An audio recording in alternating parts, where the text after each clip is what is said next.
Let me just jump to... Wait, are we live? It seems like it. I literally just said, I'm not ready, and then Tim put us live. God damn it, Tim. Okay, well, hello. We're Natural Havoc. We're a group of Twitch streamers that decided playing and streaming Dungeons & Dragons ago. We'll be playing the 5e system with some homebrew rules thrown in. Most of us are experienced veterans to D&D, and we will be absolutely smashing it tonight, won't we, guys? Yeah. until after this Gonna fight. die. Confidence on all of their faces. Yeah, so we're gonna make plenty of mistakes, so please do, be ready, like I wasn't. And let's go around the room and introduce ourselves. Tim, take it away. Hey guys, I'm Tim. I'm playing Arcturus, the big blue falcon, and it's gonna be an exciting episode today, so I'm actually looking forward to it. So let's go. Awesome, and below Tim we have Eagle. Hello, I'm Eagle. I play Andros. And make sure you follow your socials. The Twitter, the Instagram, the YouTube. Go follow the YouTube. Who they are sponsoring tonight's fight. So make sure you guys go follow them to go see the fights. Back to you, Onion. Thank you. And below Eagle we have Smitty. Take it away. Hello. What do you mean fights? There's not gonna be fights. What are you talking about?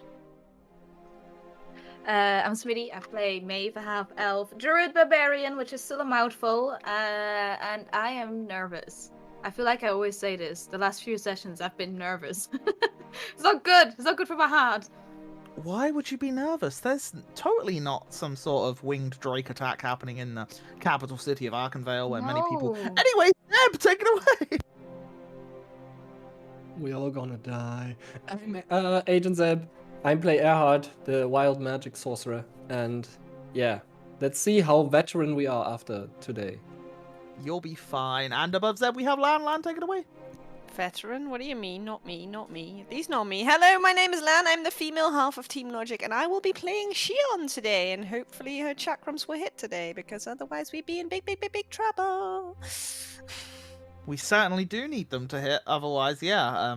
And Arcturus, I will say, I'm hoping for some big rolls from you tonight, because as previously, some fights have been not always going your way, so I'm expecting nat 20s across the board from you, big guy. I'm supposed to fight? I'm a yeet out of here. Anyway, I am Onion. I'm the DM. I'm still sick. I'm still sick. But I'm getting better, I'm sure. I don't really know. But yeah, so I apologize once again for any coughing or anything like that. But I'm the trees, the grass, the planks of wood, the dogs, the winged drakes, their riders, and anything else that these guys have to fight. So yeah, let's jump straight into the recap so we can pick up where we last left off. So, last week's session began with Maeve asking for the help from Tortordust to try and scry on her parents. He did manage to find Maeve's mother, an elven woman who seemed relatively safe in a quaint little house with her family, though it appeared as though she had just received some upsetting news at the time of the scrying. Deeply upset, Maeve returned to the rest of the party, who were just finishing up their research at the library. And Erhard told her of his findings about Symmetra and the city that was lost to the Elenaston forests. Andros also decided that he wanted to cheer up his good friend Maeve and decided to purchase a very expensive magical monocle, which allows her to read a couple of languages, one of which being Celestial. Something that she could never do until now. Andros, very proud of himself, suggested that he would give her a trial and try and read this piece of parchment in front of her. With which Arcturus informed them that he was able to read and understand anything. The monocle wasn't particularly needed, but it was to benefit and aid Maeve in her discovery of language and reading.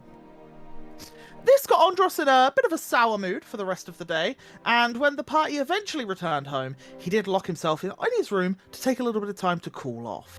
A few hours later, the party were on their way to the banquet that was held in their honour, hosted by the Council of Arkenvale. Though the council members were very grateful for the party's service, some of them were a little sceptical about their motives.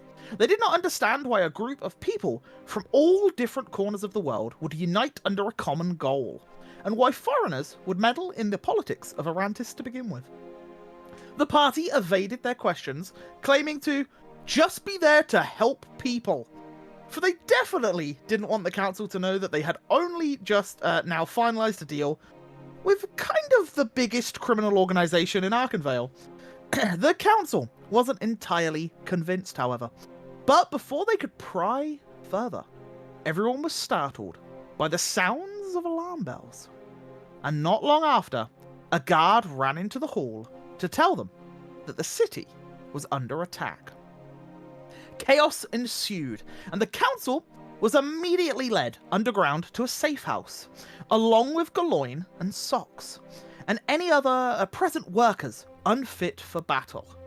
After one last plea for help from Sir Drexel of Yorn, council member and master of military matters, the party sped outside. They saw a large, scaled beast, currently clambered on top of the large clock tower outside of the chambers. And in the sky, dozens more. As they look out to the battlefield, they see guards preparing themselves for a fight, as well as some strange-looking armored individuals walking towards them. Who are they? And most importantly, will the Iron Vortex live? So we are going to pick back up as you all step out onto the marble steps, and you look out. You see that there are roughly about 6 guards at the bottom of the stairs within a formation, shields out, spears over the top, and as you walk out and look up behind you, you see a couple of guardsmen with crossbows aimed down towards the location. In front of you, well, rather than me describe it, let me show you what you see as we jump on over to here. Now, no battle is currently engaged, but as you do look at the battlefield itself, you can see at the bottom left-hand corner that there is, in fact, a very large-scaled beast clambering on top of about a 60-foot tall clock tower. And as it clambers over, tiles are falling off of the clock tower's roof. And on top of it, you do notice a rider, and apparently a green arrow. As you also look out, you see a small group of roughly 8 members walking towards you, clad in black and red armor. You do notice that at the back of that group of people, there seems to be someone wearing a slightly different attire, and doesn't seem to be holding any form of weaponry. To the other side of the well, you do see a smaller scaled beast land, and just as it lands, this red, dragonborn-looking gentleman, but slightly different, his features are more exaggerated, lands and climbs off of his mount, puts a hand to his hilt, and begins walking towards the steps. So, as you're all there, what do you guys do?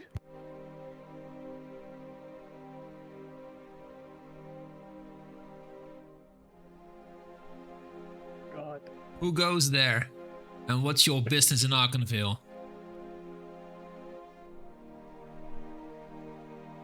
You question us. Do you defend these people? These murderers? This sin? Who did they murder? Who do you claim they murdered? Many of our kin. So who are your kin? I've never seen people like you. The utter disrespect of not knowing of our people. We Sorry. wish to speak to your leaders.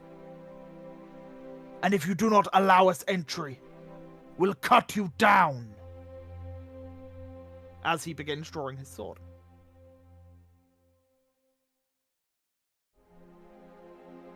What do you think, guys? I say to the rest of the group.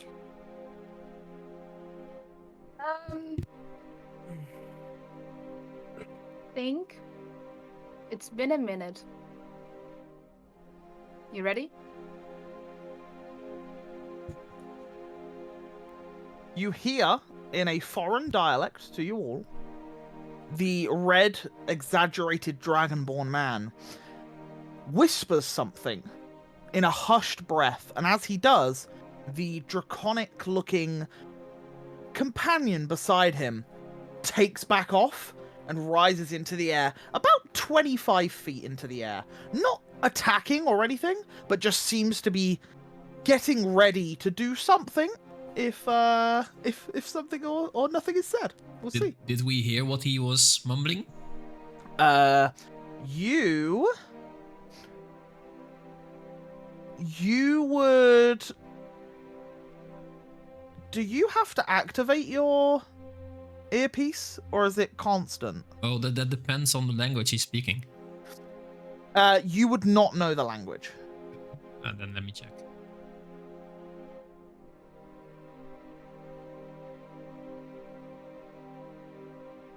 Oh wait, no.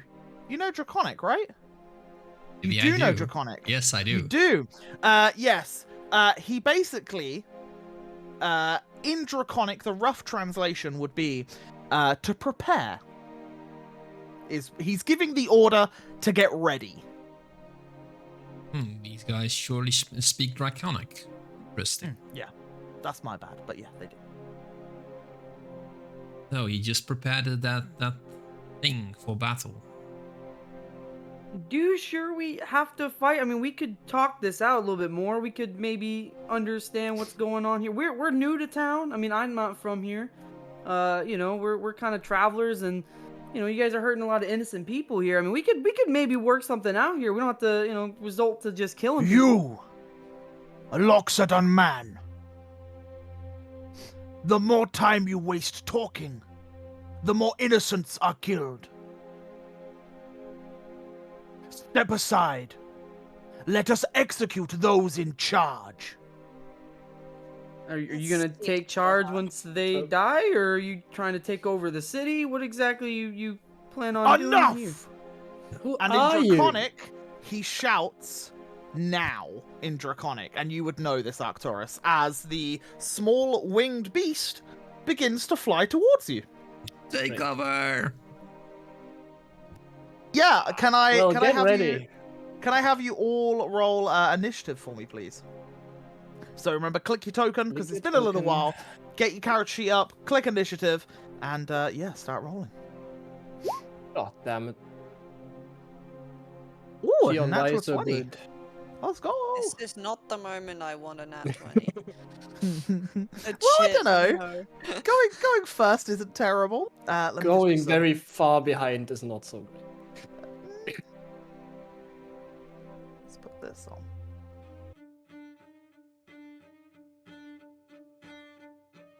Right. So you've all rolled. You have. Yes. I Let believe us put I it also in order. activated the cloak of mirrors before we left off. You did, last time. yes, you did. And Shion, you put mage armor on.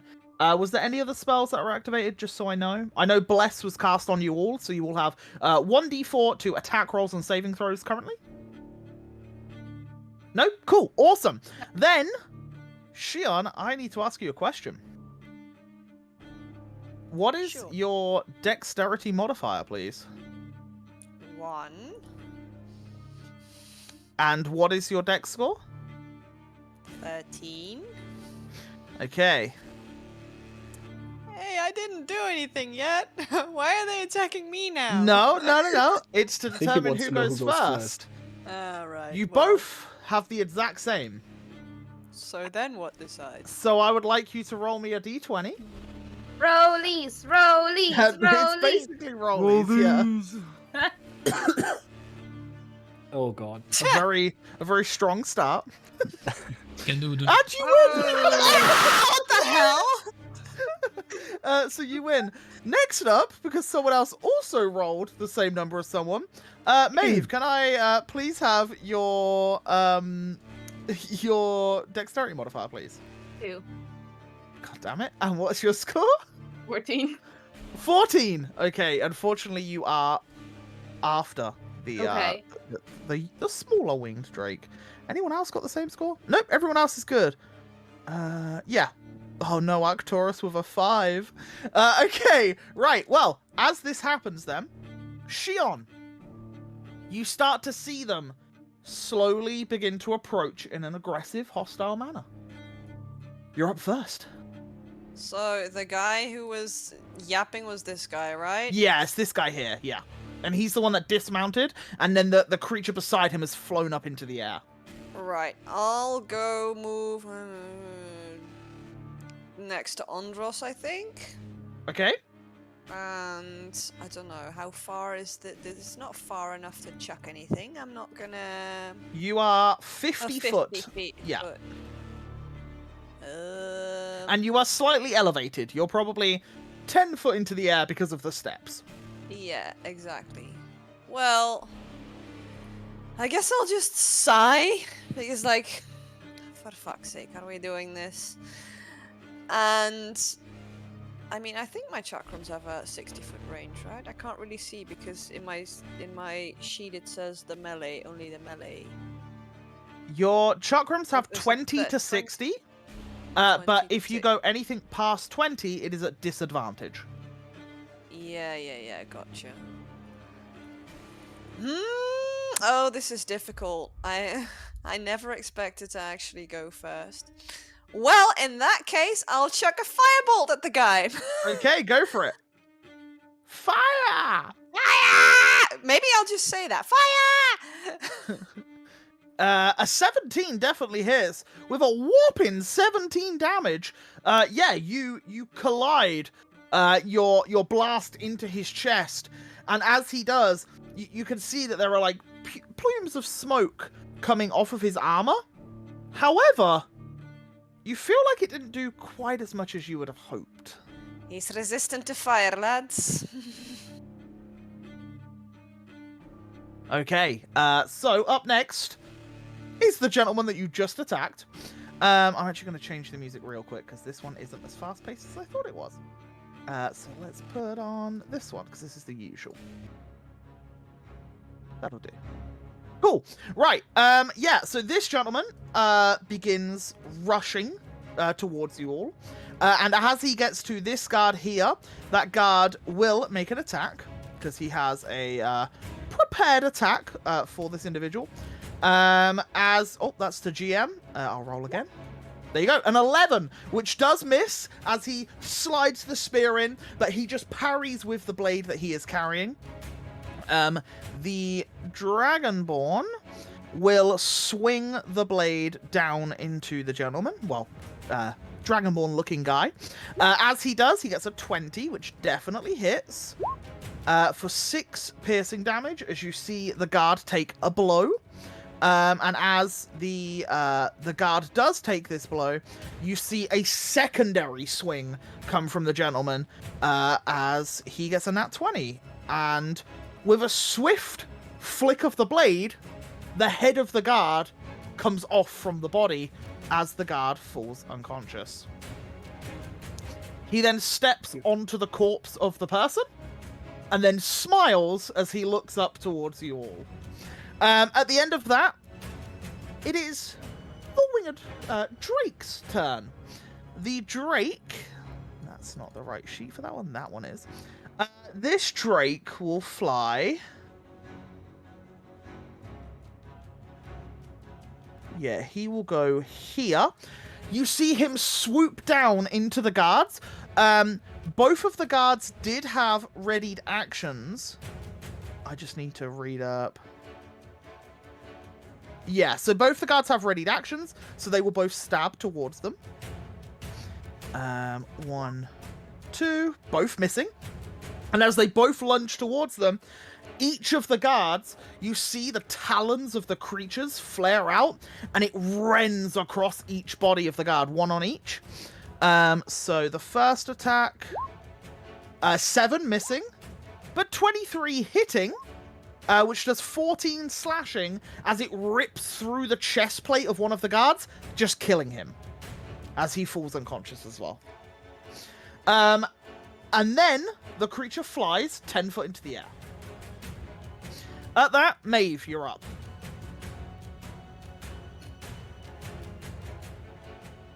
And I look up to the sky, and I'm probably seeing quite a few things flying around. Oh yeah, you can. Yeah, when you look up, we're talking like a good 100 or so feet plus. You can see the occasional like drake fly by, and then like a tri-spire wizard flying after it, or vice versa, the wizard flying away from a drake. But you can see Yeah. there's a battle, and there are clouds of vibrant colored magics going off in the air, and it is just chaos above you. I step next to Arcturus. Or in front of Arcturus, I should say. I look up to the sky and I try and time it so that nothing is flying in my way that is a wizard or anyone from the Tri-Spire. As you see the sky open up and the beam of light hits down to the earth, and the moonbeam shatters down exactly in this point. And it's a 5-foot radius. Yeah, so it will just hit the guy that you're on. No, it's 9 blocks. It's a radius. 5-foot radius. So it's this guy to this guy, basically. That's a 10-foot radius. Radius, not cube. 5 foot. Wait, I think we had this conversation No. before. Let me- 5-foot never radius is used this from the spell. center of the. I think we had this before. Let me just look it up real quick. It is a silvery beam of pale light shines down in a 5-foot radius, 40-foot high cylinder. So I think I could be wrong, but I think a 5-foot radius is 1 square, right? But then 'Cause- other radiuses are bigger. If we do 10-foot radius, it's all Yeah, the way like around. a 5-foot was it? radius should be. 4 squares. No, I'm sure it's 1. You know Well, I what? guess For this, one thing is 5 wide. for this, I will Because say. then it would be 2.5-foot radius if it goes round to be 5 diameter. Right? Well, 5-foot radius should be 10 diameter. Yeah, we will say it's 4 squares. For Okay. this, we will say it's 4 squares because then that's 5, 10. You know what I mean? So from the Sure. middle, it would go out, and that'd be 5, right? Sure. Yeah. So we'll say it's 4 squares. So where would you like to put it? I'll look it up, but yeah, If it's a it's difficult one. if it's 4 squares, then So yeah, ba- it doesn't really matter because it's gonna hit you 2 can hit people. 2. Yeah, you can hit Yeah. 2 with it. I'll put it here. So this person and this person. This top in the right middle. one? Yeah, okay, Yeah. sure. And is it a saving throw on my It's a part? it's a Constitution saving throw. If they're shapeshifters, they have disadvantage. Okay. Unfortunately for you, they're not shapeshifters. That's But it is a fair. con save, yeah? Mm-hmm. Okay. So that is that one, which is a 14. Does that succeed? It is a 14. Then the defender wins. So they do succeed because they beat the DC. But do they take half? They half. Yep. Yeah, okay, cool. So they take... So the top one roll. takes 3 damage. And the other guy takes 7. Yeah, as this beam of, like, golden, ambery sort of light just shines down from the sky. And looking up, it was a very cloudy day. So there are lots of clouds, but you can see things going in and out of the clouds. But yeah, you cool down this beam, and this beam is still, like, burning It into stays. the ground. Yeah, Yeah, it it stays. stays. Yeah. Not a problem. Okay, cool. Is that the end of your turn, or would you like to move any more? No, that is it. Brilliant. At this, it is the tribal warriors' turns. As they all begin charging up. This guy will definitely step around. This guy will go there. This guy there. He will run out of the beam, because he's absolutely petrified of what the hell's going on. He will run to there. So as they all begin approaching, only one gets in melee range, so he will make an attack, which will be a 2-handed spear attack for a nat 20. These guys are rolling well. As he pierces through the gut of this guard, and the guard just falls back and keels over. For him as well. And that is the end of their turns. Then it is this gentleman who will begin running up. Yeah, he'll go to there. And then he readies himself. At the end of that, Andros, you're up. Great. Seeing as there's no way I can... I don't want to charge up too quick right now, so I'm going to go ahead and pull out my bow, and I'm going to take aim at the flight dragon thing, and I'm just going to pop an arrow at it. I'm just going to start, Go for it. We get some damage here. You won't have I won't sneak get attack sneak, on it. yeah. Yeah, because it is out of range of Yeah, anyone at the moment. sadly. But yeah, that definitely hits as you fire the arrow, and it does pierce into the side of the creature. And you can see there's a shift in its movement as it does recognize pain. But yeah, it doesn't scream out or anything like that. Okay, is that the end of your turn, or are you moving? I will definitely move. Yeah. I'm gonna go ahead and I'm gonna move.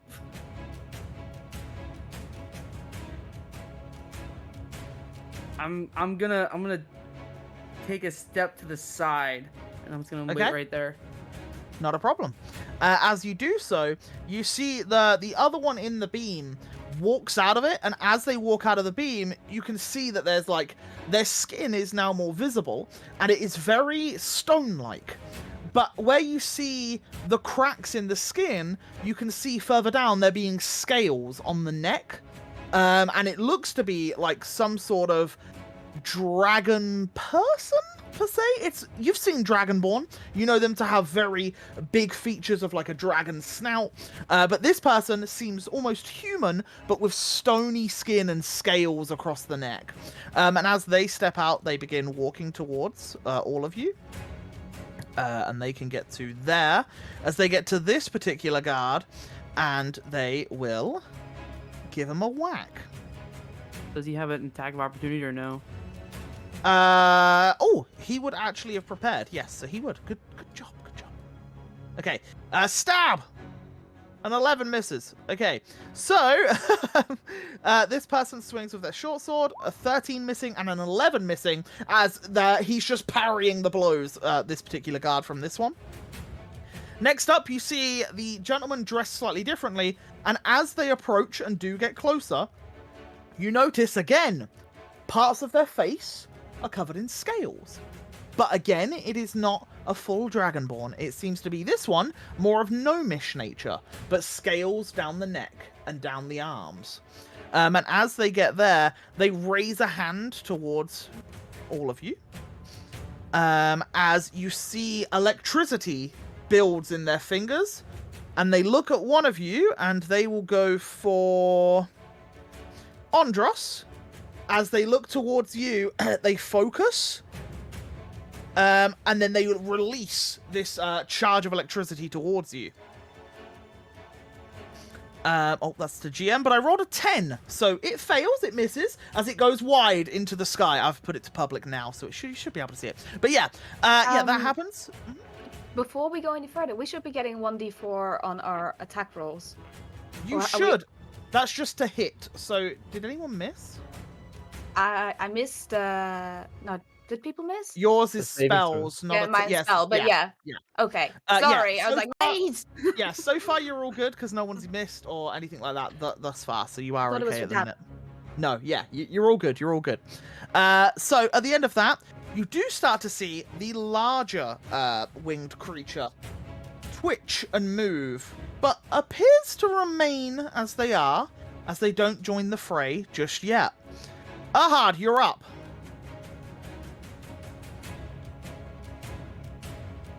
Okay. I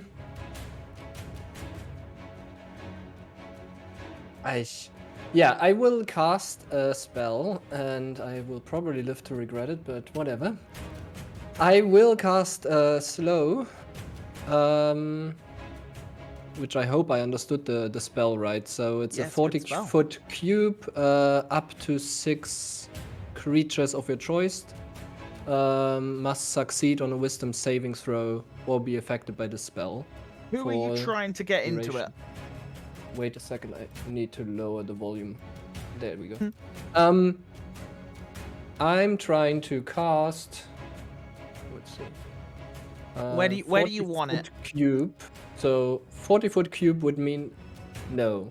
Yes, right? The Yeah, it's cube 40 by that's 40, like right? large, right? Yeah. So it'd be that. Yeah. And then I up think, to yeah. 6 creatures, so I would target that one, Yep. that one, Yeah. that one, Yeah. that one, Yeah. that one. Yeah. 1, 2, 3, 4, 5, and I guess that one. Okay, so basically all the non-tribally looking guys bar the furthest north one. Okay, cool. That's not a problem. It's easier for me to remember as well. Yes. And what sort of save is it? Wisdom saving throw. Wisdom saving throw. Okay, let me just grab. And then it's my spell save DC, right? Or how does it work? Yes, it will be. Yeah. So we'll do the Dragonborn looking man to start with. Wisdom saving throw. Ooh. 17. Yeah, it's 15. 0 modifier as well. So he rolled very well. The guy next to him.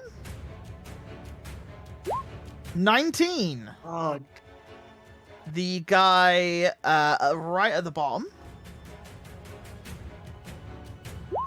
8. So he fails. That's good. The guy... We'll do the tribal guy. Oh, no, wait. There's another guy over there as well. But we'll do the tribal guy first. 2. He fails. Work. There we go. We'll do this guy. 21. And then That's a 15. then the Drake at the end. A 9. Okay, that's really good. Really good. All right. I'm just gonna click on the casting Yep. that I didn't need and to do, you but I are need to reduce purple, my so spell I'm gonna- slot. I'm gonna mark everyone that failed with a little purple dot. So there we go. Awesome. And you start to begin to see them move in slow motion, and the draconic drake that's flying in the air. You see its wings slowly beating as it all starts to slow down. And Ahad, how does your magic actually look? How does it look when you cast the spell? It's like you don't necessarily see something coming from me or something, but I concentrate on the center of the cube, and it expands almost like a bubble. Yep. So, and then it envelops everyone in the cube, Yeah. and kind of envelops them almost like as if in water. Yeah, and I like yeah. the idea of like maybe the bubble pops at the end of the spell, but there are still people affected from it. Yeah, no, that's very cool. Very cool. I like it. Yeah, so as this happens, would you like to move? You have some movement? I think I would like to roll a d20 because I cast a spell. Yes. It's an 18. You're okay. You're all good. And I didn't do anything. Yeah, good. And then I would like to move, and I actually don't know where to because it's all scary, but we'll move here and Yep. try to look totally innocent. Yeah, and as this does happen, this guard runs over to here, and these two begin stabbing towards the person with the short sword at them. So 1, 2, 1. Nope, both missing. And the third one will actually circle around to here, and yeah, that'll help as well. A 16, also missing. Okay. As they all start stabbing towards them, and yeah, just doesn't seem to be able to defend the people that meant to. At the end of that, Arcturus, you're up. Yay! I shout in Draconic to the deemed leader of the pack, "Stop this madness!" And I give him like 2 seconds, and I believe I don't get a response, so I'll use my Eldritch Blast on the flying thingy. Sure, go for it. And with it being slowed, -2 it has to AC. -2 to AC. Yeah, 17 definitely hits as you blast into the side of it, and a 16 also hits as you do an additional 7 to it as well. As these 2 blasts hit into it, and you can see it reeling back in pain. But yeah, would you like to move? Anything else? Yeah, I'm gonna move slightly to the right in front of the door, and that's Yeah. my turn. Sure, yeah, and as you step there, you just hear from above one of the guards on the rooftop just fire! And as they do, this volley of arrows go across over the top of all of you and just start peppering into the people below. So, we will do 1, 2, 3. So 3 are on the dragon that is also flying. So it's a -2 to its AC. So 1, 2, 3. All 3 hitting. That -2 definitely helped there. For a total of 17 points of damage as all 3 fire their crossbow bolts into them. And then 3 shots on a tribalman each. So the first tribalman hits, second misses, third misses. So the first one does hit for 5, and it is the guy that is slowed as he gets a crossbow bolt to the chest, but he's still standing. They all begin reloading, and as they do, Shion, you're up. Muted. I'm muted again. Well, seeing. Okay, I'm gonna do something either really brave or really stupid. But I'm going to run 1, 2, 3, 4, 5, 6 over there. And I'm gonna use Sword Burst. Can you show me your pathing for that, please? Oh, I have to go. I can go over these guys, right? Oh, attacks of opportunity. Shit. That's why I'm asking. Because I if was you're... standing here, right? Yep. Yeah. So you're right. Your plan was to run through them, right? Yeah. So 1, Okay. 2, 3, 4, 5. Yeah, I'm gonna have to hit. I'm gonna have to take a hit there, but so Yeah, okay. As you do run past, she will swing towards you with her short sword for a 22. As you take 7 piercing as you run past her. Yep. And yeah, you run into that space and you cast Sword Burst. Yep. Okay, throw up Sword Burst because I don't actually know how the spell works. It's not one I'm familiar with. Like the information thingy? Or just the attack, however, there you go, perfect. So it's a 5-foot radius, yeah, which is all the way around you.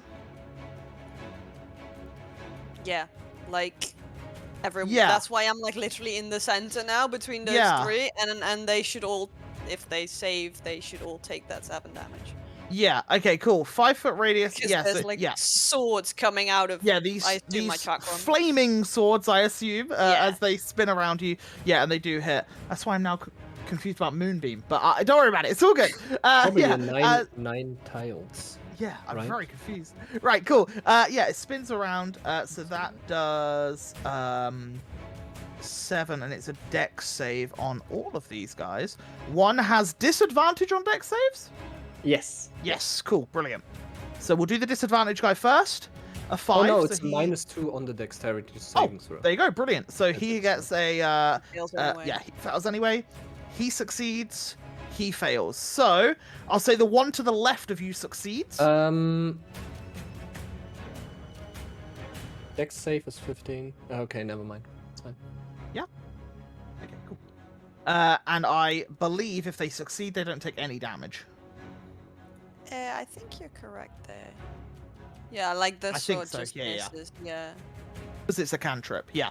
Cool. Right. The guy north of you that was slowed slowly falls to his death. In slow motion. Not It's bad. like something out of a movie. But yeah, you kill that guy and you're stood there.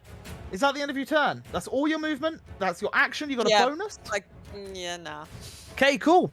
At that, the draconic-looking gentleman will cut once to his left and begin ascending the stairs.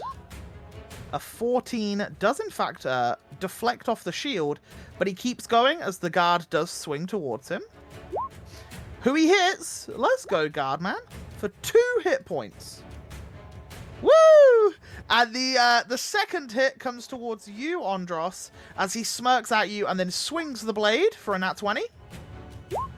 You take a total of 20 points of damage, which is very high. It's almost max damage hit on crit as well. So you take 20 points of damage as he cleaves across your chest, and you can just see this burning hatred in his eyes in front of you. At the end of that, the winged young Drake's turn has half movement and will fly to there, landing on the ground, and as it does, it can only make one attack. Yes. So it will claw at Maeve for a 24. Hits. You take 7 slashing as this big beast, crying out in pain in slow motion, slashes towards you. But yeah, awesome. At the end of that, Maeve, you're up. Oh, Maeve, concentration check, please, for Moonbeam. Yep. Yep.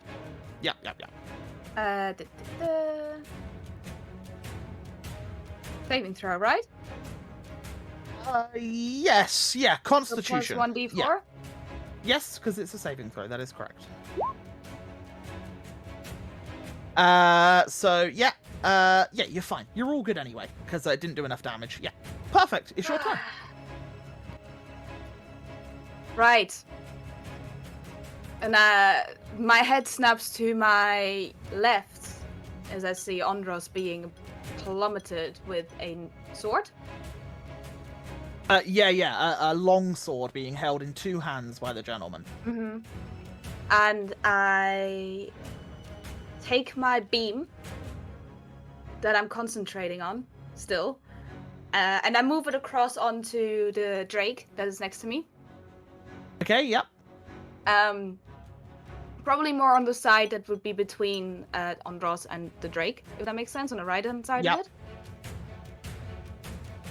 So And to your left, but the map's right. Yeah, because the map's upside. So yeah.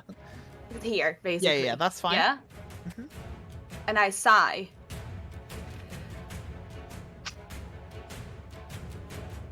Okay, reptile, me. huh? Oh. Are you doing the damage? It's 'Cause on you've the start of its turn, isn't it? Oh, is Or- it the start of its turn? Okay, when it starts its turn in it, or when the Okay. spell starts on it, I think. Not a problem. So I don't think I can do the damage. And you see my body morph as I still keep concentration, and a giant constrictor snake slides over here. Well, maybe not my token, but I provoke an opportunity attack, I guess. I don't know how that works in slow. Maybe It not. can't take reactions, so it Doesn't In have will. that case, it reaction. doesn't. Yeah, you're and all I good. sliver You're all over here. Yeah, and you are a giant constrictor snake. Yep. God damn it. Okay, let me wait a second. I need to find the thing. Wild I'll put shape. myself out of the thing. Are you doing the elemental or normal? No, normal. Normal. No rage, just normal constrictor Okay, snake. okay. Giant constrictor snake. Where would you like to go? Here? Yeah, if I can, there. Oh no, because there's Erhard. Yeah. Hacking Yeah. Erhard. You can go there, because otherwise you're obstructing an enemy or ally's space. Sure, I'll stay there. Okay. Is that the right size? That looks huge. Uh, I think it is, but that's is that the right size? It doesn't look right, does it? It's 9 squares. Well, it's Okay. bigger than the young Drake. Yeah, it's all good. It's all good. But yeah, you go to there. And is it your boat? Ooh. That's my bonus action. Turning wild shape is bonus action. Moonbeam is action. Okay, cool. Perfect. Yeah, not a problem. End of your turn. It is the tribal warriors' turns, who begin to assist. Oh no, that one's in combat of you, so it won't move. This one, yeah, it would come for you. This one would join that fray. So Shion. 1, 2, 3. A 19 hits and an 18 hits. Yep, okay. You take a total, not too bad, 12 points of damage, and the third one misses you. And then finally, the last one stabs towards one of the guards for a 19, for 5 piercing. At that, it is the Dragonborn Rider's turn, who... Wait, he was there? Yeah, 5, 10, 15, 20. As he sprints up the stairs next to Arcturus, and he will take a... he has a spear as well, and he will stab towards Arcturus with his spear. An 11, I assume, misses. Misses. But it will use its second attack for a 15? That hits. Unfortunately. Missed by 1. When can I use Bend Luck? Because I was honestly... Yeah. I believe you can use it whenever you see an attack roll within a certain amount of feet. I think it's just something I see, right? Just have When a quick another look at Ben Luck creature you for can me. see makes an attack roll, ability check, or saving throw, you can use 2 sorcery points. There you go then. Yeah, perfect. So do you make him re-roll? Is that what you make him do? I Or do you- subtract a 1d4, Okay. and So I roll. think I would like to do that, yes. Roll your 1d4. I don't know what Arcturus' Well, AC is currently. Is it 14? You're muted, you- Tim. It's 14, so defender wins. So it still hits. Unfortunately, still hits. Yeah, because he beats your AC. It's you set your armor sets the DC of it, and he beats it. So unfortunately, he still does hit. So you take 7 points of damage as the blade, the spear edge, does pierce into you. At the end of that, Andros. Okay, all right. After I took that hit, I see Maeve turning into this big giant snake, and I kind of, I screw the bow. I don't need that, so I'm just gonna quickly swap over to my white tusk blade, and I will step right next to Maeve, not leaving his attack of opportunity range. And I'm just gonna go in with a first slash, attempt to get him right across the chest with my white, the tusk blade. And that's it. Ooh. You might want to roll a 1d4 on that, buddy. 1d4. Okay. Mm-hmm. Yeah, you hit. Let's go. You would know that its AC is 18. The reason I Okay. didn't make Lan roll earlier, because I knew the minimum was 1, and she rolled a 17. So the AC is 18 for this guy. So you do pierce into him, and as you do, you do a whopping, is that 20? 20. 20, yeah, 20 Give it damage right on the back. dot. Whew! As you pierce through, you can now see the plate armor that he's wearing, and as you pierce through it, he looks at you, and you gauge that you and him are both looking as rough as one another at the minute, as you both start to bleed beneath the armor. And yeah, is that the end of your turn? No. I would like to. I will do another attack with the dagger end. I'll actually hell? use the. Okay, I'll use the dagger of venom, and I'll just go at him with that, like as my bonus attack. Sure, go for it. Okay, We don't an get 18, sneak there, yeah. 18 does hit, and as you haven't used an action to activate the venom, it It's does just a four. only 4 points of damage. Okay. But yeah, you pierce for 4 points of damage. Yeah. Is that the end of your turn? All I can do. Okay. At this, the one with the stony looking skin decides to slash towards the one on the left, which hits, killing that one, and then slash towards the middle, missing. As another guard drops. That's the end of their turn. The dragon speaker is very slowly moving still. And I believe when it comes to spells, Zeb, do they have to roll to see if they can cast it?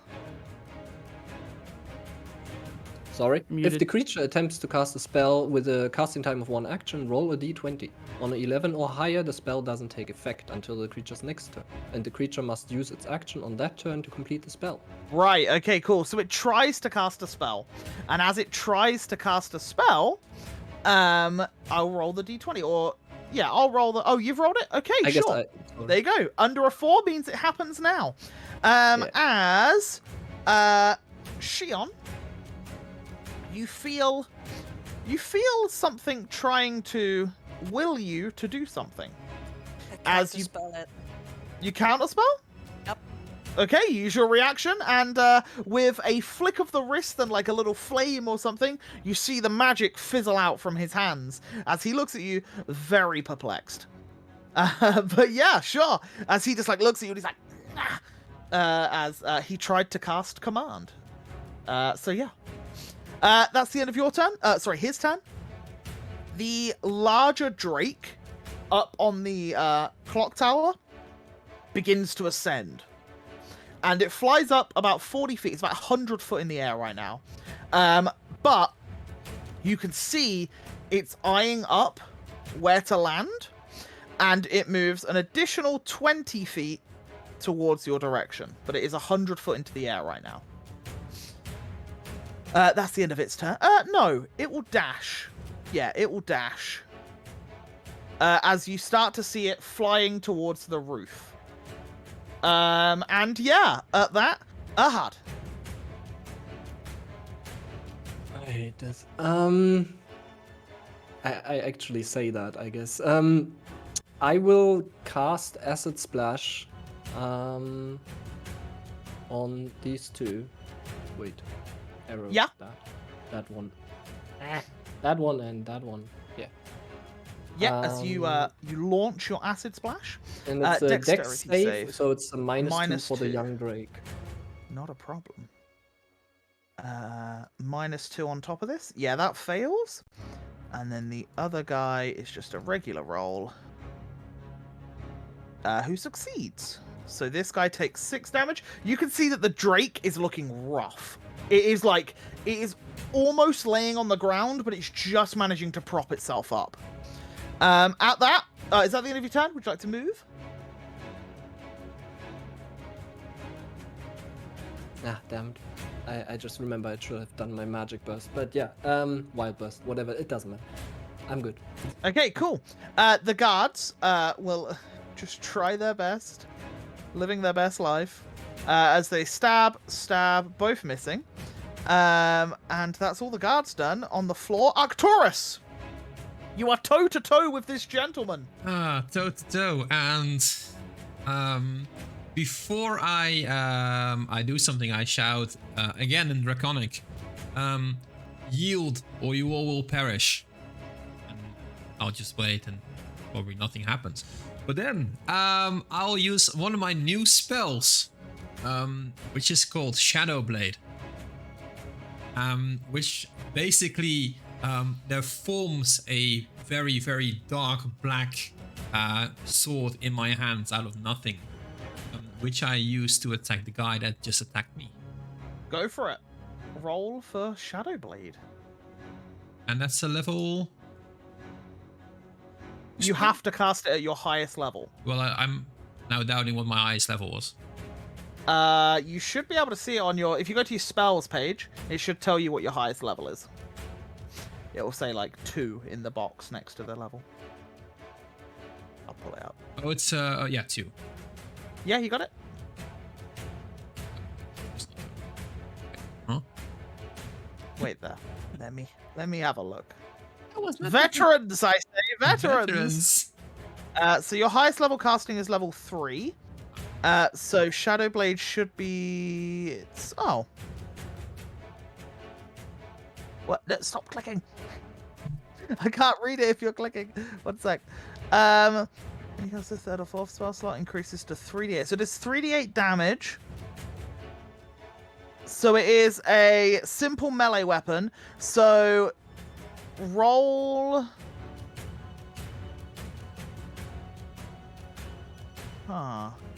have you got a simple melee weapon on your sheet? I don't know why that's really weird. Roll your quarterstaff roll your quarterstaff attack, My and then one-handed? we'll just roll the one-handed one. Okay, so that is an 11. You do have a D4 to add to that.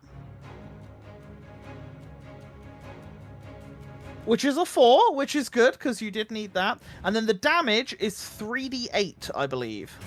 It is. I'll sort that out at the break for you. I thought it should auto do it, but for some reason it hasn't. So roll me 3d8. Oh, you've done it 6 damage. And then is it anything on top of that? Let me have a quick look. Yeah, it's a shit roll for a D8. And has less light and thrown properties. In addition, when you use the sword attack, advantage if you drop the weapon. Okay. Okay, yeah, so it does 3d8 psychic damage, so that's it. So yeah, unfortunately you rolled a bit bad, Shit. but you do hit the creature at least, as, yeah, you hit into him, and as he reels back, you again start to see some scales on human flesh beneath the armor. And yeah, you hit into him. Is that the end of your turn? Would you like to move, or are you staying put? Well, if I move, he gets an opportunity to attack, so I'll... If you move away, yeah. Yeah, so I'll stay where I am. Okay. At this, you then hear screaming from the rooftop, "The large drake! Fire!" And as the fire, all of the arrows seem to go hurtling towards that direction. As I will roll for all of them now, which is 3, 6, 8. Okay, cool. So 1, 2, 3, 4, 5, 6, 7, 8. Wow, some of them rolled dog. Okay. Only 2 hit out of all 8 of them. For a total of 9 points of damage. What? I hate these guys. And at turn 3, Shion, as you rolled the highest, can you roll me a D100, please? Do I really have to? Yep. 33. 33. Okay, please take your turn while I consult some things. Great. I'll just plunge my chakram in the guy south of me. So that guy. Yes. Yep. I'm sorry. I'll take it slow so you can. No, you're all good. I've already read it. We're all good. Okay. Hang on. I got too much thingies open. So yeah. Yep, that hits for 6 points of damage. As yeah, you cleave into his chest and he falls down dead. Good. So I used the wrong one, didn't I? I used the normal chakrams instead of the one-handed chakrams. That is the one-handed chakrams, no? Did I? Yeah, I think that's fine. Well, in that case, I chucked my second one at the guy just trying to take me over. Like, I "You're a assume sneaky little fella, are you?" I assume you cut them, not chuck them, because chucking them's disadvantage. I assume you're just holding them and cutting them at the minute, right? But he's like 1 square away from me. Oh, you're going further south. No, I mean I just killed that one, and now I want to kill that one. He just chucked the spell at Oh, me. okay. That's at disadvantage because you have enemies within 5 feet of you. Yeah, I'm still gonna do it. Go for it. A 14 That's a 1d4. does hit anyway. You're all good. As it hits into him for 5 damage, and he slowly, very slowly, reacts like he's been cut. It's like a lag. It's like a delay in game. But yeah, that's the. Is that the end of your turn? Would you like to move? No, it's good. Okay. The scary-looking dude stands between a giant snake and a big Loxodon man. And the big scary dude. You start to see smoke billow out from his nostrils as he reels back and breathes fire in a cone only on you two, because it doesn't go that far. But I need dexterity saving throws from you both, please. That as Maeve or as a snake? As a snake, yeah. Because, yeah, you take the physical properties of your animals, but the intelligence and wisdom of yourself. Plus so 1d4? Both get plus Doesn't really 1d4s. matter. It doesn't really matter, I'll be Okay. honest, because it's a little higher than that. So you both take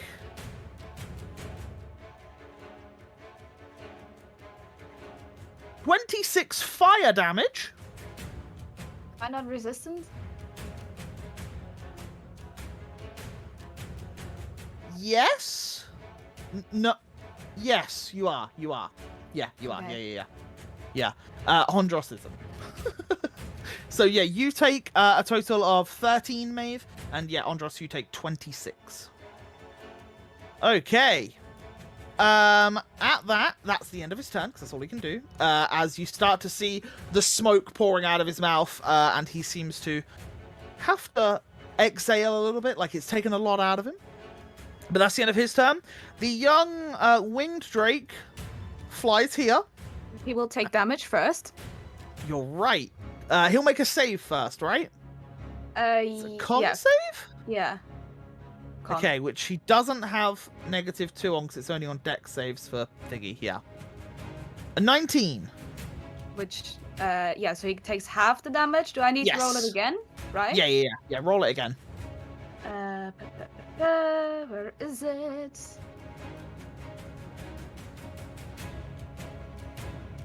There it is. 2. Okay, so he takes a total of 2 damage, and then he very slowly flies towards the snake, and will make 1 attack at the snake. For a 22, wow, he is rolling very well. For 7 slashing again, the exact same damage again. As he Yeah. slashes at the snake. But Maeve, you're up next, go! Yeah. And I take or make eye contact with the red dragon, half dragon guy as I slither around him and start to constrict. Very nice. Yeah, as you start to wrap your enormous-sized body around the guy, that definitely hits. Roll some damage. 11, and he is considered grappled, so he He cannot. is. Oh, restrained. Sorry. So yeah, he has disadvantage on all attacks, and all attacks against him are at advantage, and he cannot move. But he can still attack. But yeah, it's at disadvantage. Mhm. Yeah, as you wrap him up, so I will make I'll put a little net on him, so I know what's going on. Cool. Is that the end of your turn? Yeah. Okay. Wait. Oh. No, yeah, no, it will be. It will be, yes. Yeah. Okay. Yeah. The tribal warriors start to see Shion killing their friends, and all 3 of them all stab at Shion. 7, 14, 12? 14? Does that hit? I'm 14 myself, so. Yeah, so it does hit because it beats the DC. So you take another 7 damage as a spear stabs into you. But that is the end of their turn. The rider in front of Arcturus will stab at Arcturus with its spear. A 16. Okay, is. you take 6 points of damage. And then another one for a nat 1. So you're all good on that one. As the second one gets stuck in the door and he's trying to pull the spear out of the door next to you. Andros, looking a little worse for wear there, buddy. What are you up to?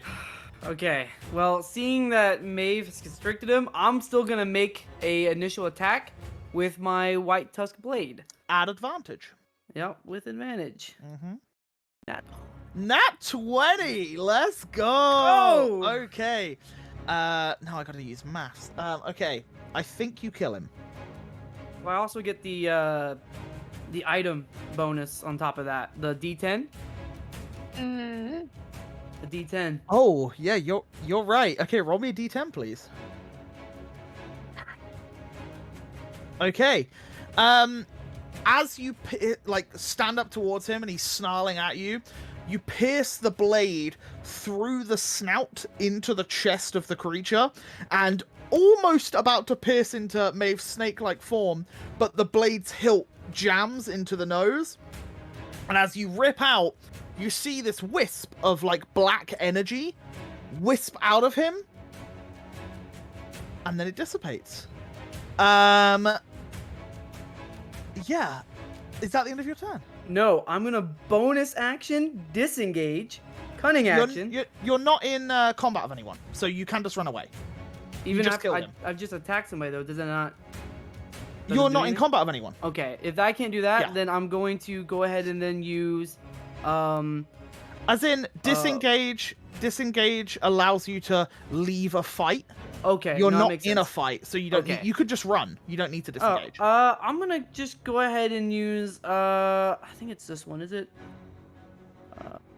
That changes everything, so I'm gonna Whales of the Grave, or Whales from the Grave to the Drake that's right here. And just remind me again, how does that work? I think you do half the sneak attack damage? Half the sneak attack damage. Okay, so it was 15, so we'll say 7. So 7 points as you just see T'Challa's form slide across Maeve's back and then just smack the dragon with a backhand. As I believe there is no roll for it, right? Nope, it just hits. Yeah. Okay. As T'Challa's hand, spectral form, smacks the nose of this Drake, it falls down dead. That's my grandma! Yeah, that's your grandma. This giant Drake falls dead with this beam of light just burning its corpse right now. Is that the end of your turn? I don't think I can move after I bonus action, right? That's You can Oh move. my- You got still. I can if you move? Yeah. okay. I'm going to take a few steps back. I'm gonna look at her. I'm just gonna get right over here. Like, hey, buddy, you got it. I will say that's a 10-foot drop. Oh, is it? Yeah. I'm like 'cause 7'8". Can I not just? Would you like to jump down? Oh man, how much feet? I got 30, right? You got 30 foot of movement. I'm just gonna back up near. Actually, I'm just gonna go near Earhart Okay. and just sit next to him. Just so you know, 10-foot falling is 1d6 damage. So you would have taken damage from falling, maybe spraining an ankle, or just hitting your head. Even if I'm 7'8" and I can just lower not- myself to the ground. You're not crawling down, climbing down. You're jumping off of a height. I would just slowly. No. You don't have time. It's 6 seconds. Okay. At this individual getting a little frustrated with what's going on, and a certain individual passing away, they will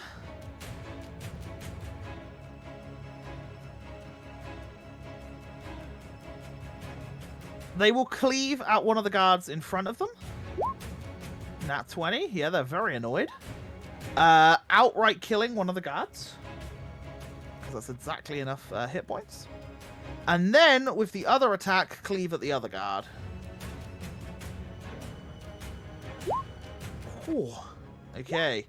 For 8, almost killing the other guard, the final guard standing. And then she will go toe-to-toe with them.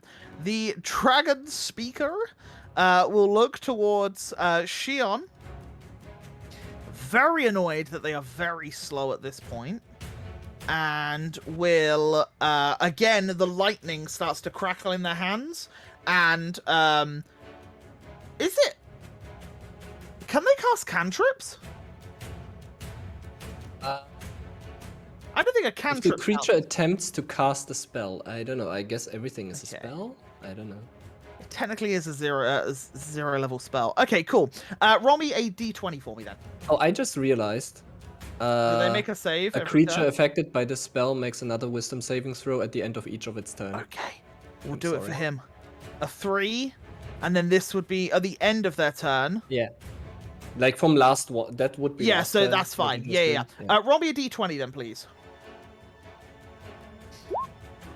So it will go off next turn if he is successful. So If at he the end then of this turn... chooses to spend another action. Okay, yeah. So at the end of this turn, he makes another wisdom save.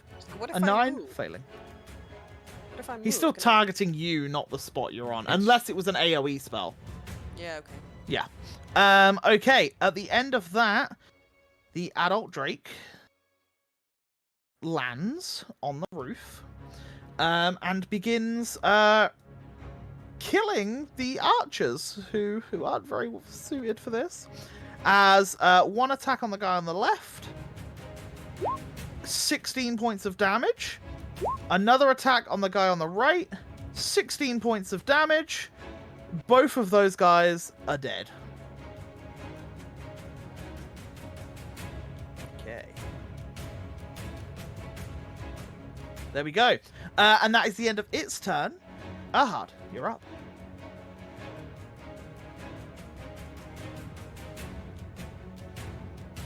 Yes, I'm very torn between my friends getting attacked. So I will, let's see, move one step forward because I'm just not sure if I can see this person. And I will cast Chromatic Orb as a twin spell. Nice. Um, Where's the second one going? And I would like to cast it at second level. Okay. So Where's the the- second one, the yeah. first one is going at this one, and the Yeah. second one is gonna go at this one. Yeah, not a problem. Yeah, fire Um, away. So I cast at second level, Pew pew. submit. And then That I hits. need to subtract the 2 sorcery points. Sorry. No, it's yeah. okay. So that's 21 points of damage, right? Yeah, because of the second Rolling level. Yeah, you rolled an 1d8. 8. Very nice. And what type of damage is it? I will. I think someone earlier said that fire is not working well on these guys, so I'm just gonna use cold. Okay, yeah. As this frosty orb hits into this guy's chest right in front of Arcturus, he staggers back, but he's barely hanging on. And the Alright. second one? How does that work again? Do I You now roll the same do again. again the second level? Yeah. Yeah. Ooh. Which also hits for a total of 16 points of damage. As again, the cold like covers part of their face, and then they look back and there's like frostbite all over their like face and stuff. They look pretty pissed. But yeah, you hit both of them. Any Kind of movement? take a step back. Yeah, take a step back, not a problem. At this, the final guard, fighting for his absolute life, will stab, hitting for 5 damage. As he pierces into this guy, and then Arcturus, you're up. I'm really getting annoyed by this guy in front of me. Yeah, only one thing to do. That's the old trusty Eldritch Blast. Right in his face. It is at disadvantage Oh, wait, because this you is are within disadvantage. 5 feet of him. Yeah. Yes. Well, then I'm gonna try my sword attack again. Go for it. Roll the quarterstaff just so we know what the actual attack is. 20 hits, and then roll 3d8, please. Let's hope it's better this time. That is much better as he falls down dead Good. after the blade pierces through him. Yeah, and he collapses back and the helmet rolls off, and this time you see an elven man with the scales down his throat and on his arms as he's dead in front of you. Fascinating. As my bonus action, I just move. Yeah. Yeah, and as you run down the stairs, yeah, you can see Shion's a little surrounded, but before you can do anything to help, you just hear fire as this volley of arrows go flying once again into the Drake that's up there. So that'll be 1, 2, 3, 4, 5, 6. 1, 2, only 3 hitting this time. But it's 1 better than last time, and they lost 2 people, so they're doing better. For a total of Motivation. 20. Yeah, you know what I mean? Somehow they do better when 2 die. They really start to panic. They're like, oh crap, we need to hit this guy. Yeah, as this volley of arrows come flying over. And I would say you see this guard on his own leap over the side of the building and is clinging on, hoping the dragon doesn't go for him as he's on his own. But the others stand their ground. And at the end of that turn, due to a roll that was made earlier, you see a figure plummeting through the air in a red cloak and a red robe. And then suddenly springs back to life almost as he starts hurtling towards the council chambers. And you see a Tri-Spire wizard fly down and land on top of the council roof. As He lands there. But that is his whole turn to dash and fly down to try and defend the council chambers. But you can see he's pretty battered. He looks pretty beat up. But he is managing to survive and will try and help. Shion, you're up. I'm clearly surrounded, but there's not much I can do, so I'll just use my sword burst again. Go for it. Okay. That's a lot of damage. Is that max? Nearly. Wow, that's really good. That's pretty good. Okay, 3 of them. We're gonna go 1, 2, 3. Okay, 2 succeed, unfortunately, but 1 does fail, and it'll be 1, 2. So this guy. Yeah, this guy. You see, he's still standing, but he's very, he's about to pass out. He's, on death's door. But the other 2 managed to dodge the blades. You got some movement if you want to do anything, or a bonus action? I can't use my one-handed chakram as a bonus action. If I move, they will have attack of opportunity on me.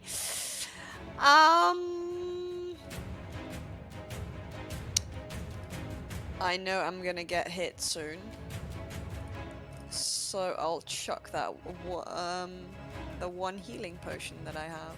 So bonus action chug. Go for it. Yep. Roll 2d4 plus 2. So yeah, I'll just do it like that. Yep. So that is 5 total. You get 5 hit points back. Wow, that's totally not worth it, but yeah, And it's at something. Yeah, it certainly is. These guys are dead. So Maeve, Snaky Maeve, you're up. Yeah, I gotta ask you, how big is the building? So the building, you are currently on a 10-foot raised platform where the stairs go up, and the building is a 3-story building. So it's probably I want to say 30 foot high. Okay. But the roof where it slants is not 30 foot. No, so that's probably around about maybe it's probably 25, 24 sort of feet high, because that last floor is about 6 foot. No, it'd probably be more than that. It'd be about 8 foot. So it's probably about 22. Yeah, 22 foot up. Would you let me do a strength check to try and get up there as a snake?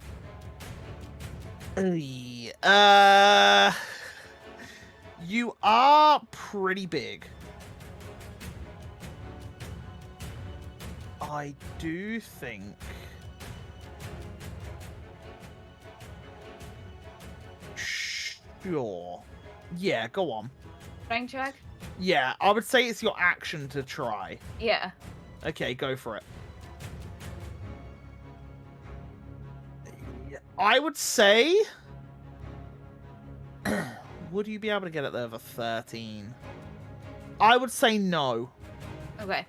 Just because you don't have limbs, so you're just trying to wiggle your way up like part of a building and use your body to lock yourself in place. You're struggling to get up there. Okay. Then I'm guessing I'm sort of still where I am? Yeah, I'd say So- with that, you've probably used 10 foot of movement. Okay. In that case, I will defeated start moving down here. Yep. Trying, maybe, I think I can have 1 more movement to take some pressure off Shion. Okay, yeah, sure. You can't attack, unfortunately, No, but yeah, you can that's get fine. yourself in that position. Not a problem. Yes, you do so. And as you do, some very scared yelps come from your vicinity as they are terrified that you're there. And 2 stab at you, 1 getting a nat 20. So you take 6 whole points of damage from a nat 20. And the other completely missing you. And the other one will stab at you, Shion.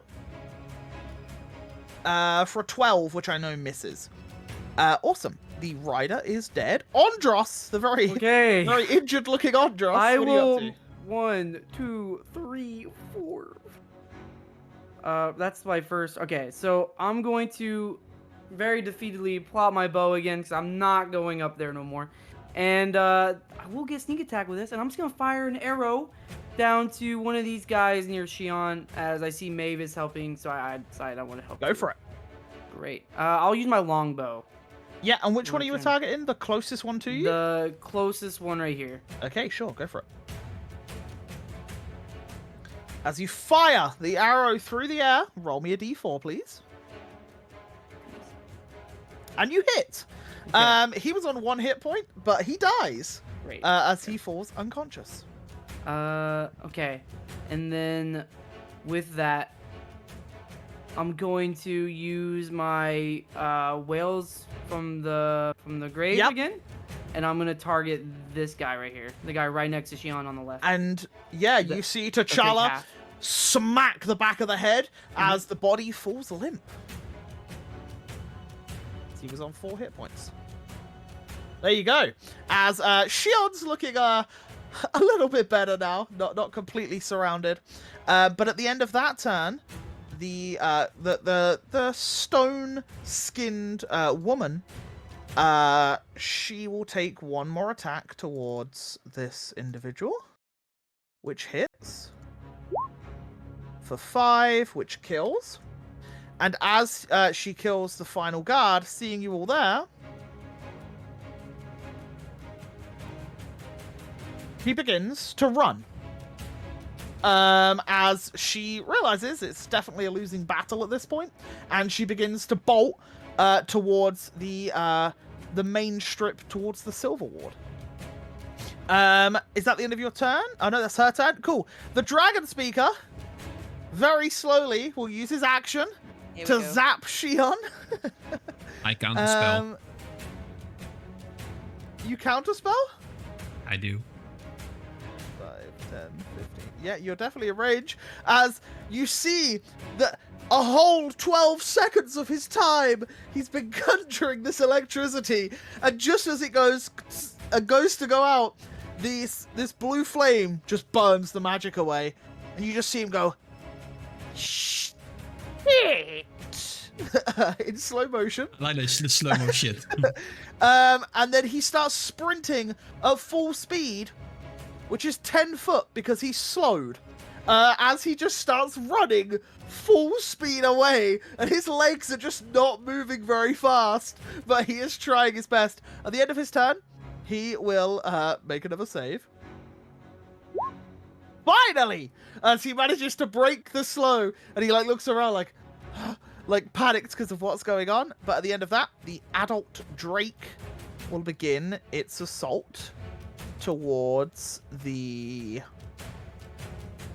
Yeah, it would go towards the Tri-Spire Mage. And the Drake will attack. 15 missing. 11 missing, as this wizard up on the roof is dodging, ducking, rolling, kind of like a Elden Ring boss. He's just rolling around on the rooftop right now, praying that he doesn't get hit. But yeah, he is somehow still alive. At the end of that, though, Ahad, you're up.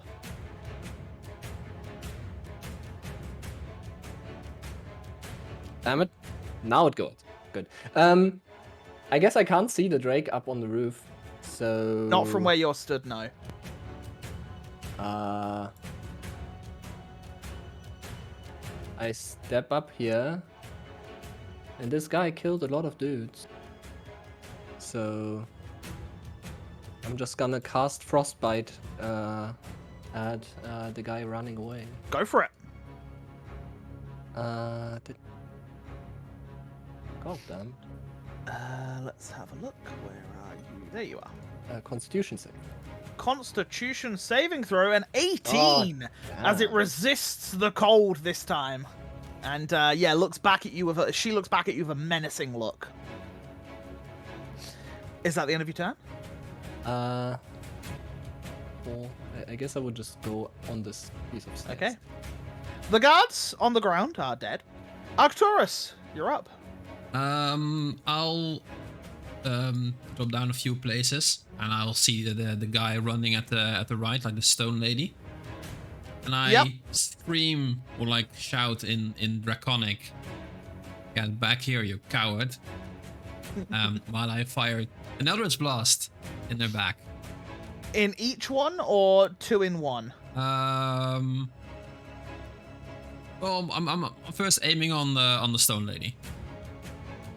Okay, brilliant. Yeah, go for it. That certainly hits, as 12 points of damage gets blasted into the back of them. And then the second bolt? Where are you going with that? The same one. Okay, go for it. Right. As that also hits, but she is just clinging on to life. Oh, As damn it. not quite enough damage. Also, thank you for the sub. But yeah, thank you for Prime. Is that the end of your turn? I'll move myself towards the middle of the square, and that's the end of my turn. Yeah, brilliant, not a problem. The guards on the roof fire! So all of the guards once again release their crossbows. Still 6 of them, I believe. 1, 2, 3, 4, 5, 6. Oh, they are doing much better without those other 2. As 1, 2, 3 hits. Oh, that's actually pretty good. So that's 11, 18, 22 points of damage as you hear like a cry from the scaled beast. And at the end of that, before you get to go, Shion, you then start to hear the crackling of lightning once more. But this time, coming from the rooftop, as the Tri-Spire Mage lifts into the air, and you see his 2 hands get 2, like, orbs of electricity, and as he puts them into a circular motion and joins them together, this bolt of electricity flies through the Drake and the Rider, as they cast a spell. When I can get the spell up. There we go. This should work at level 3. Oh! Yeah. As the bolt of electricity goes through them, they will now both need to make saves. Dex save. Succeeding, so takes half. And the other guy... Oh, that guy there. A dex save. Natural 1. Okay, perfect. So the guy on top takes... Oh, I see what I've done. Minus 27. He is just hanging on. And the creature up top takes a total of 13. And then, yeah, he just flies around the creature, preparing himself for the next attack. At the end of that, Shion, you're up. I sort of nodded Arcturus, like, thank you for that. And totally agreeing with him, I run. Wait, my screen's being annoying. Sort of like here, in between the 2, and then I chuck my chakram over at the stone lady. Yeah, and as you hurl the chakram in her direction... Unfortunately, even with a d4, it won't hit. But the first one goes wide, but the second one... Yeah, will. God damn it. Want to roll me a d4? Do I have to?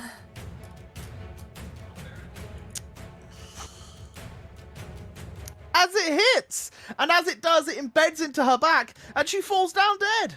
Because she had 5 hit points and you did 6. Good job, let's go! Can't have them running. As you then look to your right and see another little man running. I know, but I'm not alone in here. That's fine. Snaky Maeve? Yes, and I probably can't see very well, but my tongue keeps snapping out as I'm smelling and sort of visualizing what is happening. And I smell the scent of an electric little guy slowly going away, as well as Shion running after him. So in my head it clicks. And I start slithering after them. Oh. And I will attempt to constrict this little guy. Yeah, before you do that, I just realized Shion ran away from one of the tribal people that is still there, and I didn't spot it until just I also now. didn't notice, to be Yep, honest. as he just tried to pretend he wasn't there. No, he does stab at Shion, which would be a total of 8 piercing. Yeah, right. I want you to know, Onion, Me and Zeb saw it, but we're like, nope. It's still good. I just saw the amount of bodies and just one little guy in there, and I was like, oh. So yeah. So as you slither around this guy and start heading towards that one, yeah. So does he not get an? Oh no, he only gets one. He reaction. hit Shion. Yeah, Yeah. he hit Shion. And I will try to constrict a very slow-moving other person. No, it's Yeah, not slowed anymore. He's just started to Oh, and speed up. not, okay, he started to speed up, but I Yeah. caught up to him. That definitely hits. Yeah, and you it start to hits? squeeze the life out of him. Yep. For 10, and he is restrained and grappled. Awesome. Okay, at that, the tribal-looking man.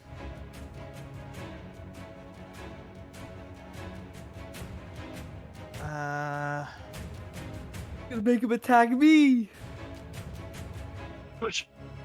He will. No, he Rob would down on attack his the knees. He would attack the Surrenders. snake. 21. Take that, Snake Mave. 9 piercing as he stabs into your hide. But yeah, he yeah. tried. So he's got Andros. Okay. Seeing that Snake Mave has a guy constricted, I'm gonna move up.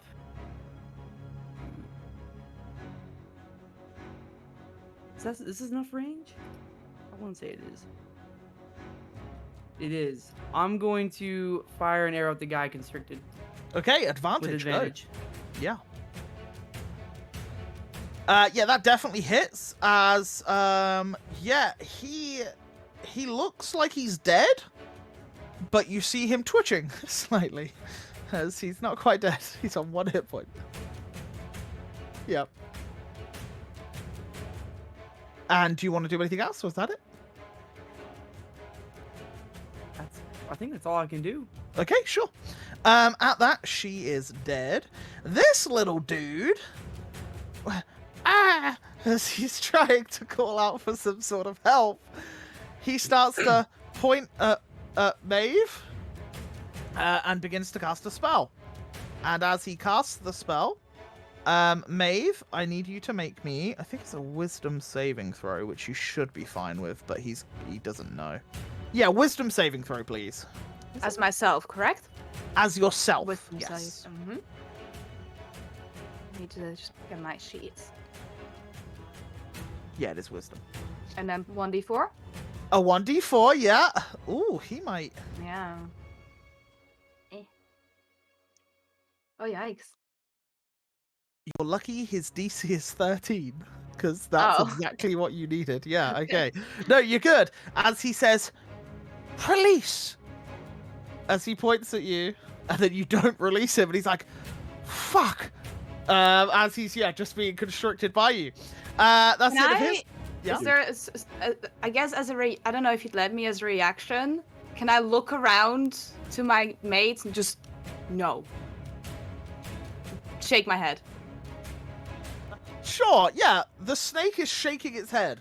Yeah. Yeah, at the end of that, the adult Drake will try to attack the wizard again. Let's see if it gets more successful this time. Yes. Oh. So the initial 16, the wizard takes. But the 27, he falls dead. As the Tri-Spire wizard tries to defend the council, but unfortunately dies in the process. At the end of that, it is Erhard's turn. How high is this building?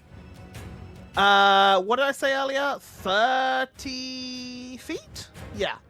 Because it goes, there's basement floor, main floor, top floor. So yeah, 30 feet. I can't see the Drake, can I? Sorry? Can I see the Drake? From where you are, no, because of the angle of the roof. You would know, I think Arcturus can see the beast. Oh god. From Yeah, where, that's- yeah, it's that's you got to be too much far. further away. Yeah. Yeah. All right. I guess I want to try something new. So let's see here. I will move closer. And cast poison spray on this dude. Oh, there you are. There I am. Yeah, you'd vanished for me. Okay, yeah, So go a for it. DC on Constitution save. Sure, not a problem. As this little dude tries his hardest. Nope. He is okay. And Yeah, poison. 10 poison as he's still standing, but And looking I like he's about to move fall over. back. Yeah, as you step backwards. Arcturus, you're up. I do see the guy restricted in Maeve snack Maeve. You do, yeah. And she Um, is shaking her head. Shaking her head. I slowly walk towards him. Until I'm 1 square away because I'm not standing next to him. That gives me a disadvantage. And in Draconic, I say, don't say we didn't warn you. While I arm my Eldritch Blast right at his face. Okay. Make your attack. Yeah, he dies. You do kill him. You do, in fact, kill him. As his head just gets blown off. Can I see the other one that's behind Maeve? Yeah, I would say so. Yeah. Then I'll follow my other one at the last guy standing. Yeah, because Snake Maeve isn't exactly like big. It's just very, very long. Very long. Very, very Okay, long. so Yeah. It's 9 damage. Yeah, that also kills on 1 hit point as well. As the pair of them fall unconscious. And that's the end of my turn. Okay, you hear fire! And once again, as all of the guards begin firing. 1, 2, 3, 4, 5, 6. Okay, not as good, but 2 hit. Oh, hang about, boys. The boys rocked up as, yeah, you could hear the screams from this gigantic drake. And at the end of that turn, Shion, you're up. Well, I can't get up there. I guess I'll just sort of move back towards Erha. There's literally no one alive down here whom I can touch, so I don't know. Maybe I guess I'll just sit for a while and just be like, hey. Okay, yeah. Because there's literally no way I can get up there. Sure. Maeve? Spider, Snake Maeve?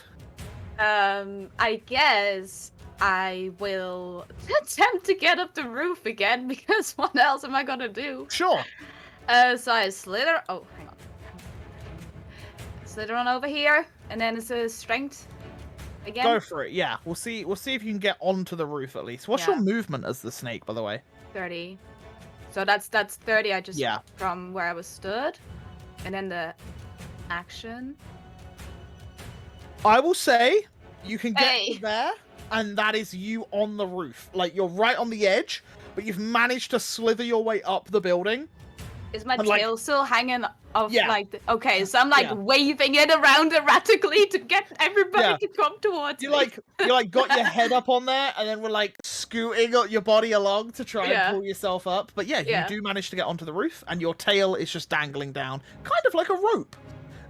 So yeah. That's the end of your turn. The tribal guy's dead. Andros.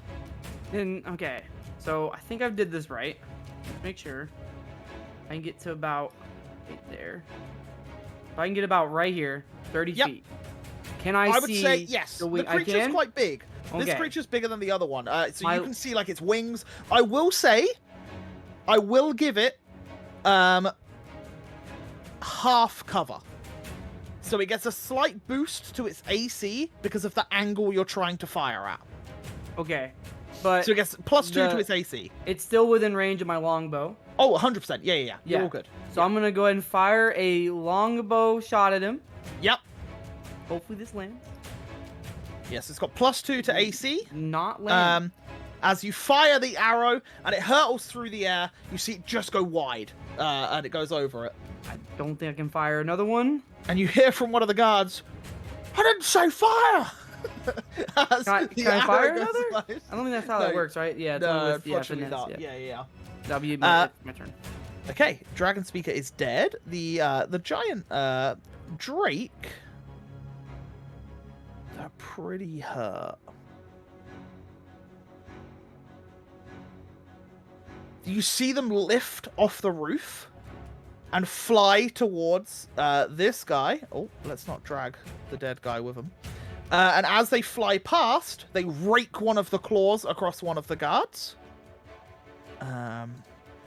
So one, which misses, so he survives. And as they fly past the next one, they do the same, which also misses.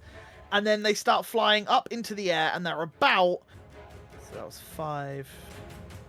That was 35 feet. They're 25 foot above the ceiling. So they're probably around about 55, 60 foot in the air right now, flying away. That Flying provoke opportunity attack as he goes past and up away from them. Unfortunately, they're using bows. B, these creatures have flyby, which means they don't provoke opportunity attacks when swooping in. Right. That's why he didn't get that in the beginning as well. Yeah, that's exactly why. Yeah. So that's what happens. Ahad, you're up. Yeah, I just noticed. I believe I had a very long range spell when we first started the game, but I don't have it in my spell list anymore because I swapped stuff out. So I'm just gonna ask you, how does the light crossbow work? So the range thing, 80/320. Anything over 80 is at disadvantage, and you can go Yes, to I will. 320. Yeah, go Take for it. a Why shot. not? Why not? Fire away. So I just click on light crossbow, right? Yep. As you fire the bolt, yeah.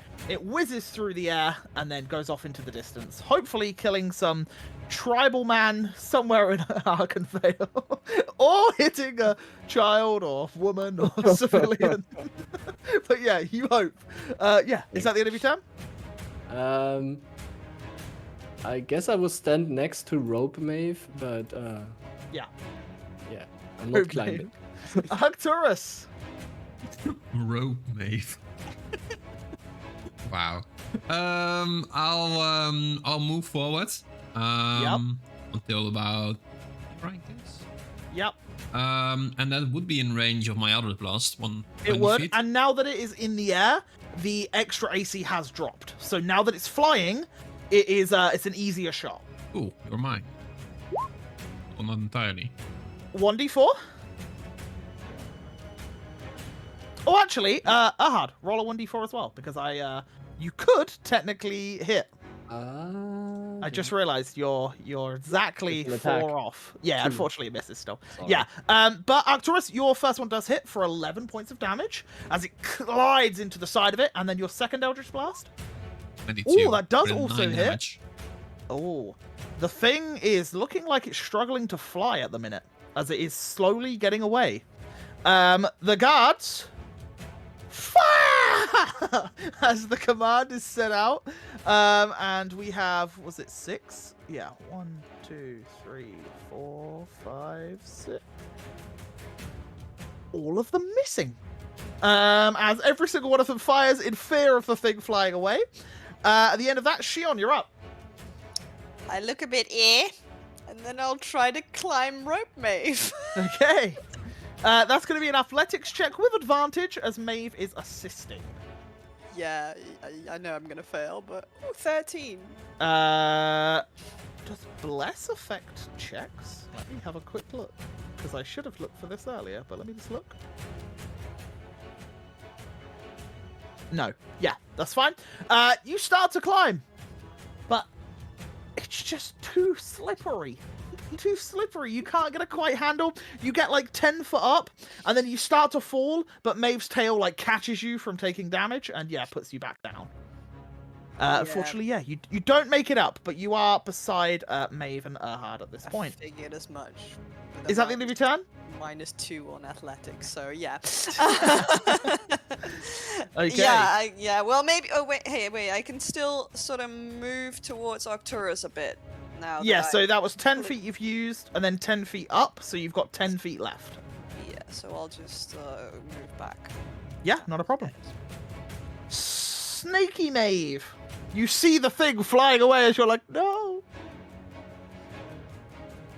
Yes, and I have noticed that I've forgotten to make Constitution saving throws for my moonbeam. Yeah. So I'm guessing that's just gone. We'll say it's gone for now. Yeah. I'm sure. Yeah. You wouldn't be able to move it over there anyway, I don't think. No. Yeah. So what I'm going to do is I'm going to revert back to normal Maeve. On the roof? I'm on the roof, am I not? Yeah. No. I'm just. Or just actually, you clarifying. know what? Fine. I'll try and slither on first as Snake, Ropey Maeve. I don't know. Okay. I There guess is- we could get to there. Yeah, there is very clear panic as a snake starts slithering up the roof to them. Mm-hmm. Yeah, you then revert form. And I yeah, revert you- form. yeah. Where's my token? There you are. Lost her. There she There is. you And in a last attempt of getting this drake down, I aim at its wings as I cast Thunderclap? Thunderclap, I believe, is around you. Thunder Wave? Thunderwave's a 15-foot cone. Oh, heck. It's okay. Have you got like a produce flame? I think Thunderclap is a point thingy, I isn't it? swapped it.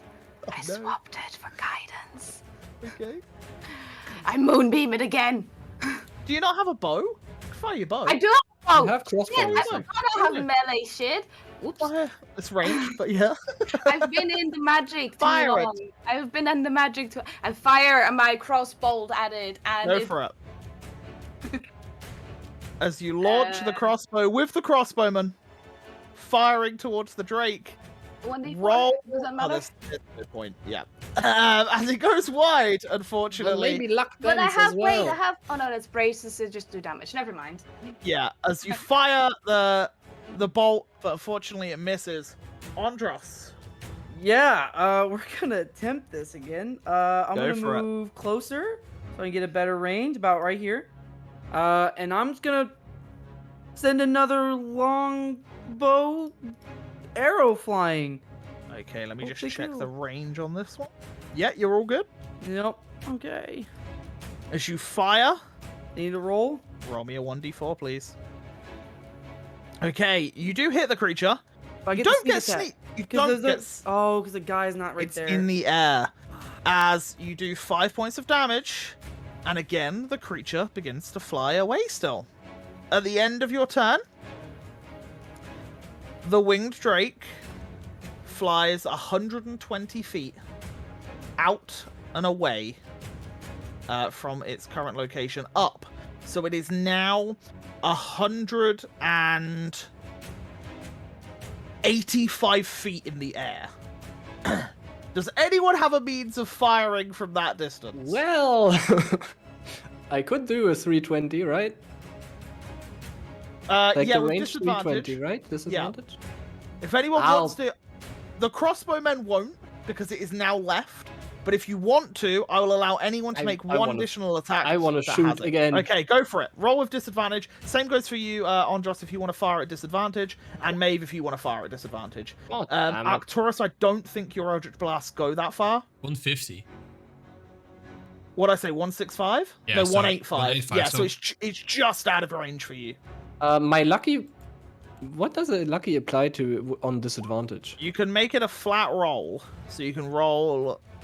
Oh no, yeah, you roll once more, and then you choose from the 3. But So before you do confusing. that, But yeah, before it's you fine. do that, Maeve's arrow goes flying through the air. It's +2 with the Oh, braces as well. I forgot wait. to take them. Sorry. It's, Oh, wait, it's it at is plus- disadvantage. I know Then I you would didn't have do- gotten I those did earlier as well. now. It's a crit. That's why it's +1. Oh, wait. It's a disadvantage, so it'd be a 12. A 10. Disadvantage. But Oh. you said it was a +2?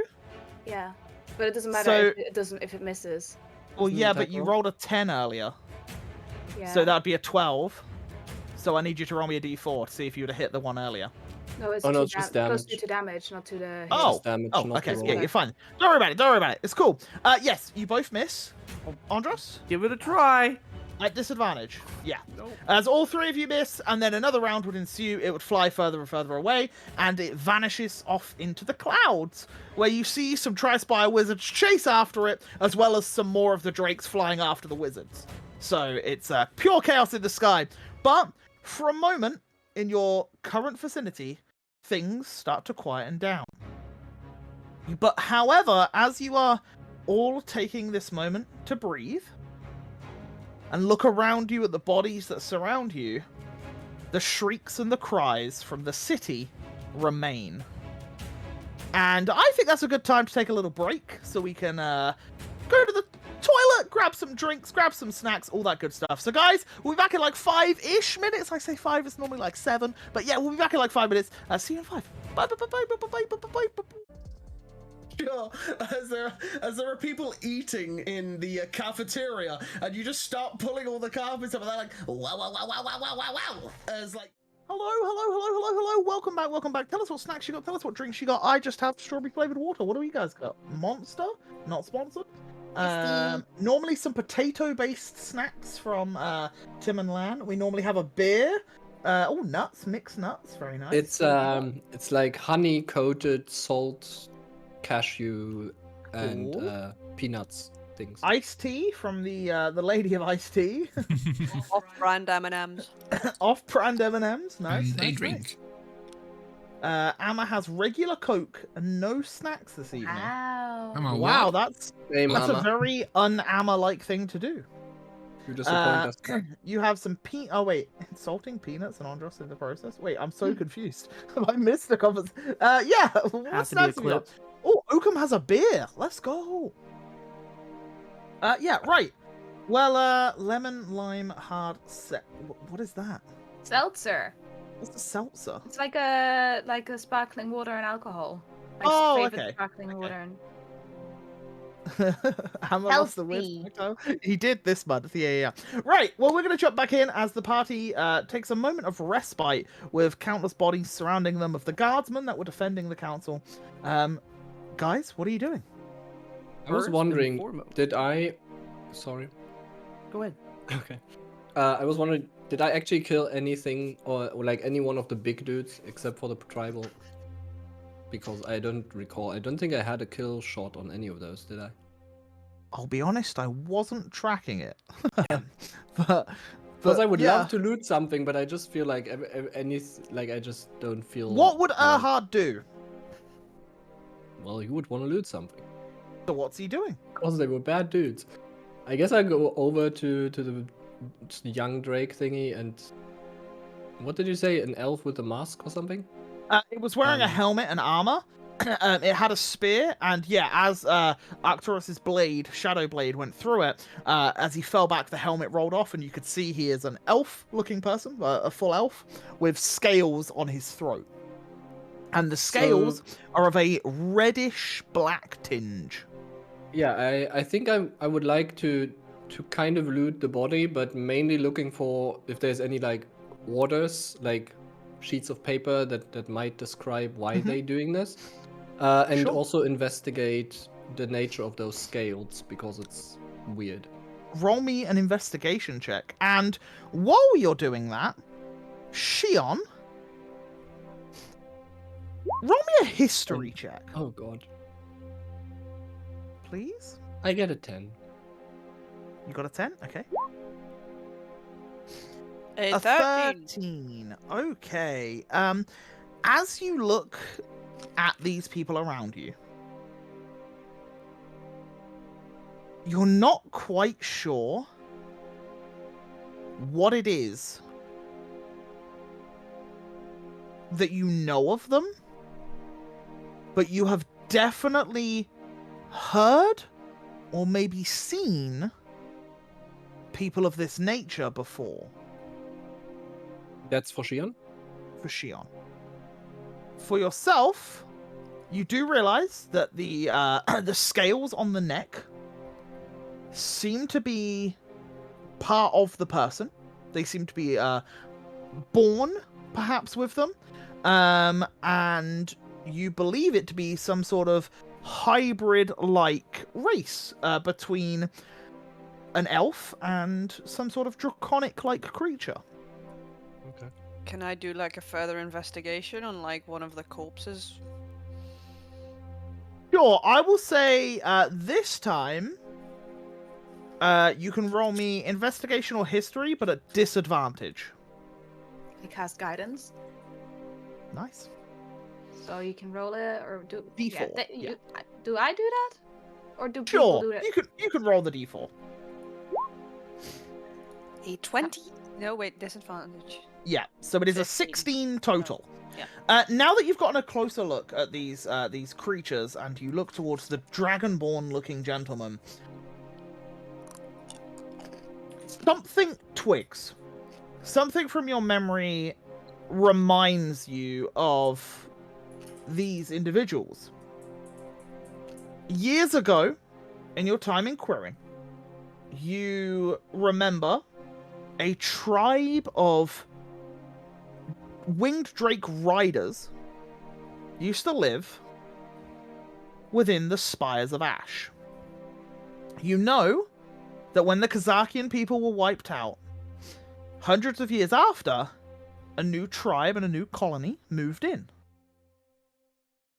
These people resemble the stories that you heard, and maybe some of the people that traveled through Quirin that you may have even seen. So they So might be from Aladan. You would assume that they're the way that they are, they're very tanned. A lot of the elf and the gnome are very tanned, similar to what you are. So you know it's to do with the south, perhaps, because it's warmer. And you do know that for sure these people did move in at some point after the dragon was deemed dead. When the Kazakian people were completely wiped out from Fazaldan, sorry, and then you know that the dragon, to your knowledge, passed away, and years later, these people arrived.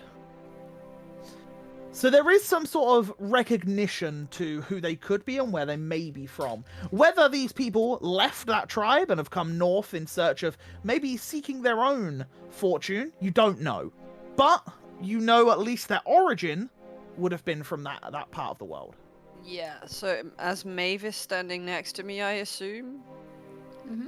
I do tell her, like, shit, these people might be they from my homeland. What if we granted we survive all this, people think I'm an accomplice or something.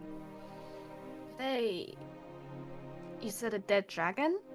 Didn't that guy at the bowl kill one? No, this was far longer ago. Unless Right. unless the man at the ball was immortal, it wouldn't be the same person. So Arkenville must have killed the dragon? For them to, No, it's more like something that happened in Quirinese history, that children learn that there was a dragon here, and there was a dragon in the spires of Ash. The dragon was dead. New people moved in afterwards. These resemble those people who killed the dragon. I don't know.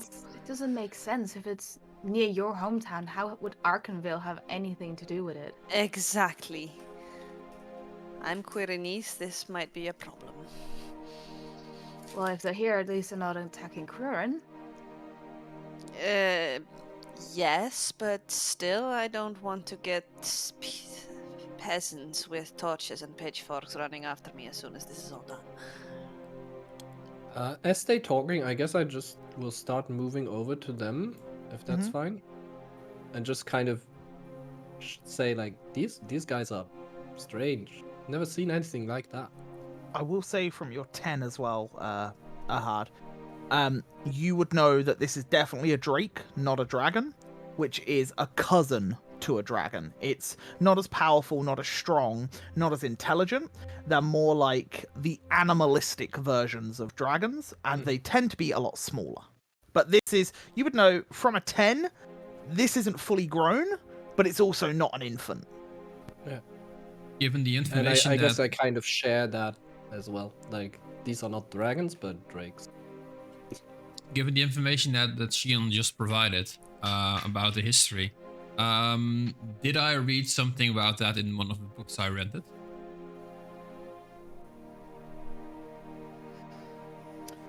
Roll Like, me a history check in with specific, advantage. the calamities of Eros. Roll me a history check with advantage.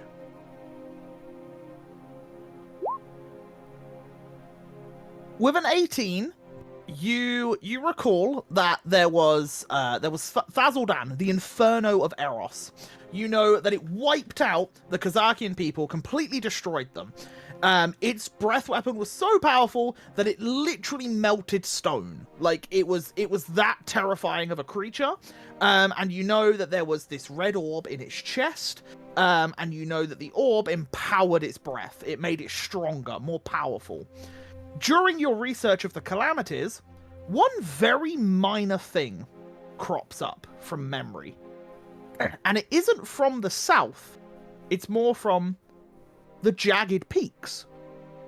One very minor calamity where it describes that during the building of the tunnels of the jagged peaks, there was a catastrophe. A giant purple worm was disturbed while digging the path out. And the worm decided to devour part of the mountain. In doing so, there was a tribe of people. And this is what really makes you think, because the tribe of people were known as Drakenborn. They were half Drake and half whatever race they would mate with. And these people were known as dragon and drake tamers that used to ride these companions into battle. Nearly the entirety of the clan was wiped out when the mountains were destroyed. But few did remain, and small clusters of tribes have been spotted dotted about Veritas. And just because you specifically mentioned the calamities of Eros, and this technically is a calamity because a whole mountain got devoured, I'll give you that piece of information, and you rolled pretty well. So yeah, you literally, it was something you quickly skim read, but you just recall that because of this interpretation. You're muted. Oh, I now I'm not. I chatted to the rest. You say the dragon had a red orb in his chest?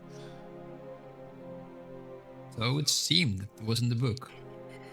Are you a dragon, Arcturus? Ask- You have a red orb in your bag right now. Well, that could explain why my Eldritch Blast is hitting stuff lately, but I don't think I'm dragon. No. What if these guys are here because they are after the orb as well? Because it's some sort of heirloom of theirs. Oh, they specifically. For some reason, they also found out we're here, and They specifically said that they accused the council, not ours, but the leaders of the city, about killing their kin. So I don't think they are aware of a certain orb that might be. Also, Or how not be in they find that information to begin with that the orb's even in the city? I mean, How barely did anyone knew about the Requisition orb. find it? And as I'm saying this, I'm gonna search the Dragonborn's body since he seemed to be in charge of them. So I figured he would probably have something on him. Sure, yeah. Roll me an investigation check, please, as you start to just rule around his stuff. Yeah, looking upon his person, he doesn't really have much in the way of anything with details per se. You do notice that on his thigh, as you move a piece of plate armor and you can see like the rugged clothing beneath, you can see what looks to be like a branding, almost like a burning into the skin, and this part is more fleshy than scaled. And in that burning, you can see what looks to be like a mountain with a pair of like scaly wings behind it. It almost looks like some sort of brand or something along those lines. I will reveal it to the party and just go, well, does anyone have information on this? No. But whilst you guys do the smart people things that I can't do, I'm gonna go inside to the council and see if they can help us before we head out again. Anyone got badly hurt? By the way. Well, Yeah. I Well, am Andros and Shion. hang on, kneeling and let me on see if death's they can door at the help. moment. I'm gonna go in. So you run into the main foyer, and it is dead quiet. There's no one in there. Yeah, did I not see them which way they would have went before we went out? Yeah, and by all means, you wanna just go to the location that you believe them to be in? Yeah. Sure. I will say a few minutes pass as you walk down the halls, and it's very eerily quiet. I would and say it's Maeve. Anybody here? yeah, and eventually, you do see a guardsman come out of a hallway. Is it clear? It's clear outside the chambers. It's not clear in the skies. Very well. I was told to make sure that no one came through this door. We got pretty badly beat up, and the council said they could maybe aid us a little bit. I was wondering if there was anything they could do before we head out again. I'll see Sir Drexel comes. Just wait right here, thanks. And he seems to walk through a door. You hear the door shut, and then you hear like keys turning, and he seems to be like locking it up. And then you hear like the pitter pattering of stone steps going below.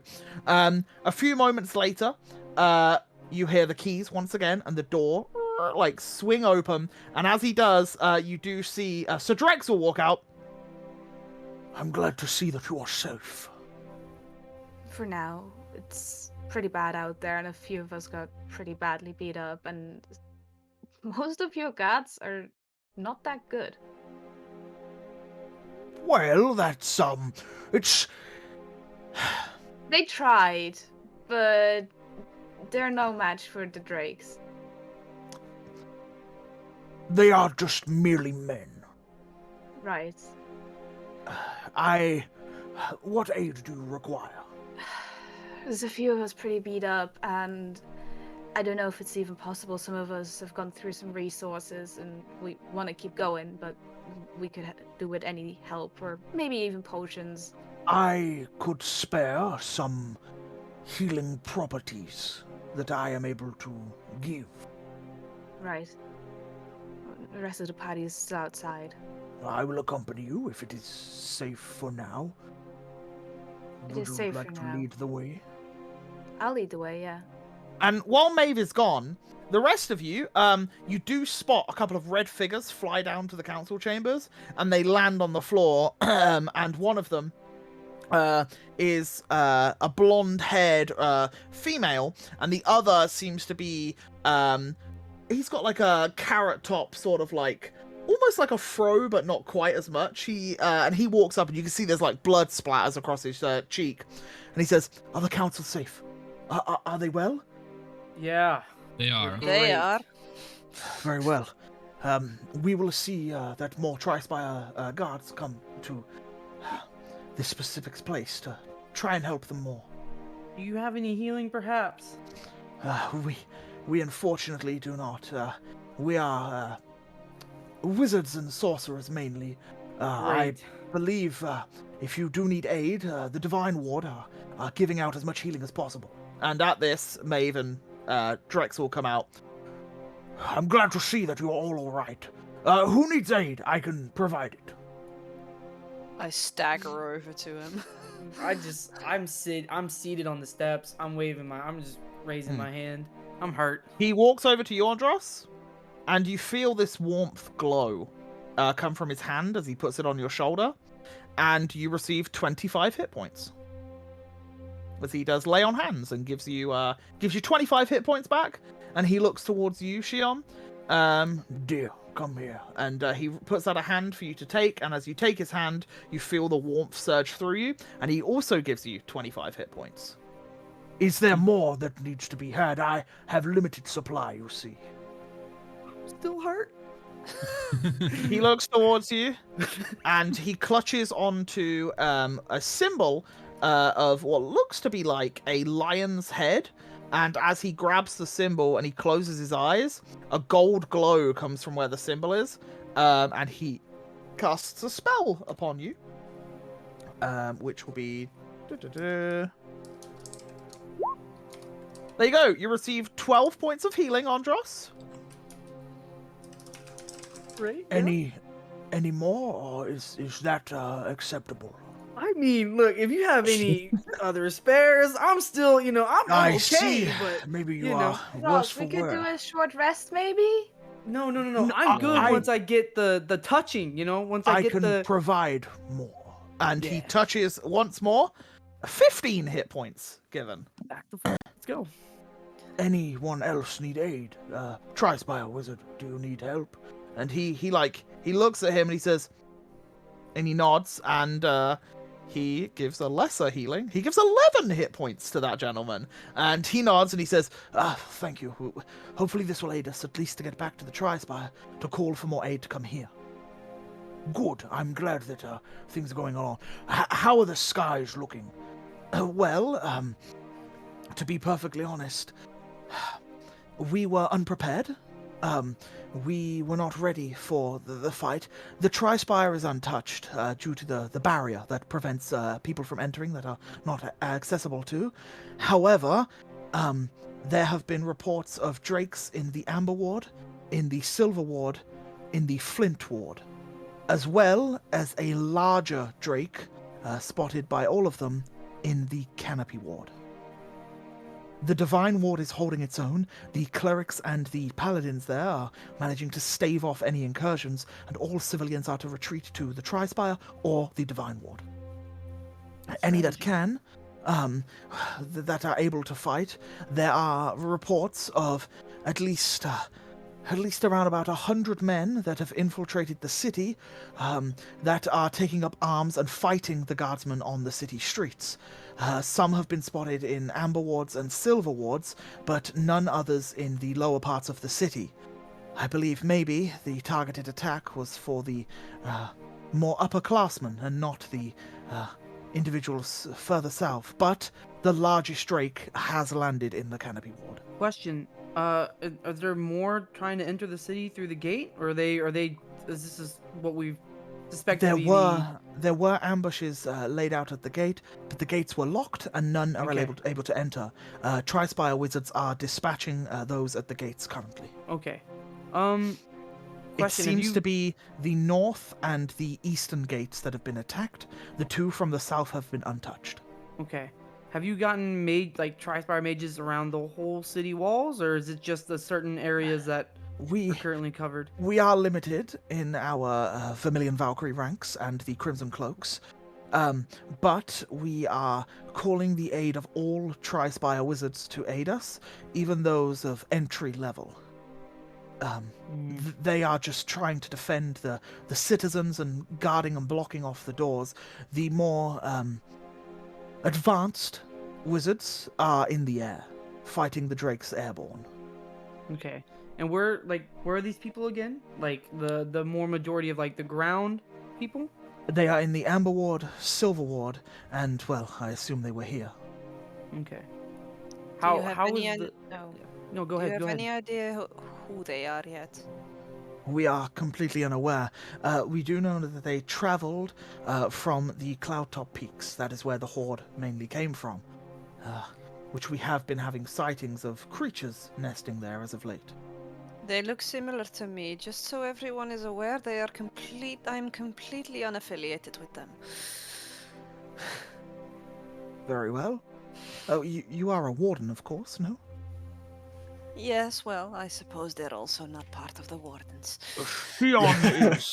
Shion is under our care, In the sense of, she is not affiliated whatsoever.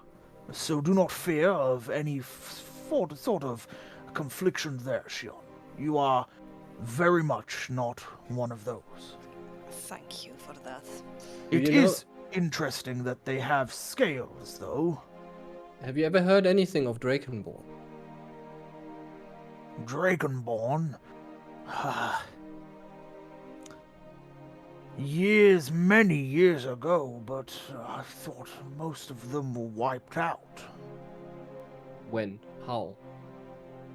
I would say roughly probably 150 years ago from records, but without looking in the history books and such and doing some research, I wouldn't know the exact date. Try to maybe check whatever you can find out Do we when you believe have the that time these- to spare. Is this what we think these are? They look like they might be s- having mixed with other races. Very well. This is disturbing news. Well- If we are to be attacked by a race of people, I wish to know what their motives are. That's something we'll have to find out. Sadly, another time. I mean, we're losing. I mean, there's many of things in the Yes. city at the moment, and The more time we spend talking, Yeah. the more time civilians will be. history There's- lesson's nice, but we really Yeah. need to get the city helped. There is Uh, one tr- big question the council should ask themselves. When the invaders landed and got near the door, they mentioned something about they destroyed our kin. Maybe the council can investigate that. Destroying kin. What they said, and that's why I they have- are with you. I have been military counselor now for 60 years. I am unaware of such things happening under my reign. We have not been at war with anyone for a long time.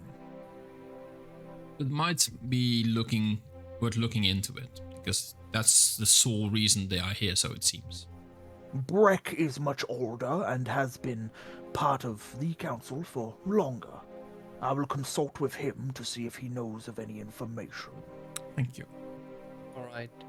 So where should we go next? I mean, from the sound of it, the Amber Ward and Silver Ward. Silver Well- Ward's like right in the middle. If we can Let's take go- Silver Ward, we pretty much take half the city, and then we Plus- block them. Yeah, plus we'd save our house. And I do want a warm breakfast in the morning. Let's save Petunia first and then, and then worry about the rest. Just Also- let's get to You know, getting to the Divine Ward to get ourselves healed up at some point would be good. Mm, Yes, Yeah. Maybe if you first do- Silver Ward and then Divine. Yeah, do you a Civil know, Ward. head that way. If you Divine do and then require take the- more aid, you would definitely find it there. I still have some left, but in case of an emergency, I would like to try to reserve our strengths. question. Of Where's course. Eliash? Eliash, I believe, and just before he says anything, the Trispire mage speaks up. Lady Eliash is currently in the skies. She's dealing with skies. some of the threats. Okay.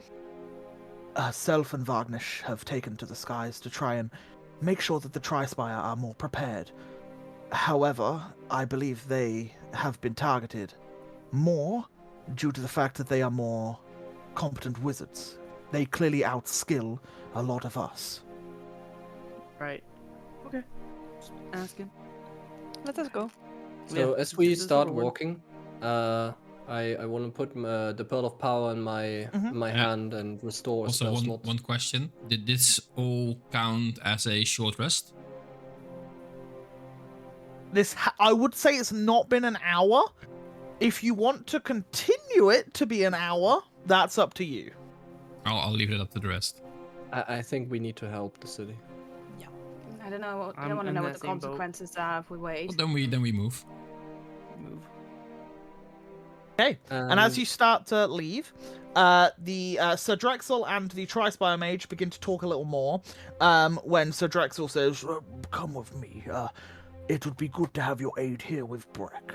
And the two walk in, and you see the blonde-haired, the Trispire Mage. She nods to the ginger fro-looking dude, and she shoots up into the air, and you see her fly off towards the Trispire itself, as you had heard previously that they are going to get some more aid to defend this location. And yeah, First, as we walk over, can I ask you for guidance, because I'm gonna try and see what Olaf can see in the city, but I will be without hearing and sight. So if I can just put my hand on your shoulder for a little bit. Me? Oh, No, I'll pick him Arcturus. up. I'll Sorry. just pick him up and I'll carry him as he does his thing. Okay. All right, I guess I will let him, and I will go inward and Yeah. see through Olaf's eyes. And Do I you send sent towards Olaf the Tri-Spire. the Drake that was polymorphed and then plummeted. Yeah. And I wanted him to go towards. So wherever as that you is. see through the eyes of Weasel Olaf, you see him running along the streets, and you can see people running alongside him. There is multiple civilians sprinting, just trying to get away from the chaos. And as you're running through the streets, you then all of a sudden see a body. Oh. You see a body of a Tri-Spire mage hit a roof of the Amber Ward, tumble off and hit in front of Olaf.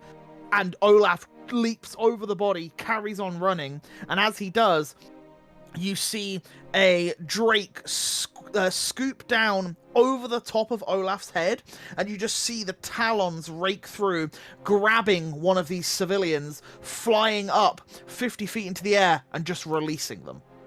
And this person, this civilian, is just screaming, plummeting. And just before you see the woman hit the rooftop, a Tri-Spire mage catches them and tumbles down to the ground, saving the woman's life, but out of sight for you. And as you continue to run through, you just see this carnage and this chaos. There are people running, falling over, and people like trampling over them, just trying to get to safety. But as Just he for- starts... Yeah? For a rough direction. So this is from where This the is council you chambers running- is towards the Tri-Spire. Yeah, so I'll put you on the Arkenvale map so you can have a little look-see. Sure. But yeah, this is all happening along this strip of road here. Yeah. Yeah, and this strip of road is, that's where Olaf's running through, because Olaf knows not to run too close to the Tri-Spire, otherwise he gets boofed out. But yeah, as he's running, you see that the gates are currently open of the Tri-Spire, and yeah, you see people just flooding in, and there's about 6 Tri-Spire mages, one of which looks no older than 15 years old, just trying to defend the entrance to the Tri-Spires as people are just flooding in. And just over, a little bit further away from that, you see the corpse of a larger drake on its back, dead. And you assume this is probably the one that fell from the sky, polymorphed as a little cat, that then splattered against the floor and then just took all the extra hit points. And yeah, you can literally just see it is just pure carnage and chaos. All right. I guess I will come back to myself. Tell the rest, like, they seem to be defending the Tri-Spires. Lots of people taking refuge there. But other than that, the town's getting ripped apart. And I kind of snip my fingers to unsummon Olaf, and then snip them again to get him on my shoulder. And just So you're on Andros' shoulder, Olaf's on your shoulder. So yeah, you come back I would to him just and tell pat. the party. Yeah. I would just pat down on Andros and be like, thanks for the lift, buddy. No problem. I'm fine and now. I'll set him down, and then yeah, Okay. we'll go to the. What are the rest of you Silverwood. doing while this is all happening? 'Cause this only happened over the space of like a minute or two, like this whole description. So are you guys heading out to a specific ward? Where are you guys planning on going? Silverwood. Silver Wardens of that. Yeah. Yep. Sure.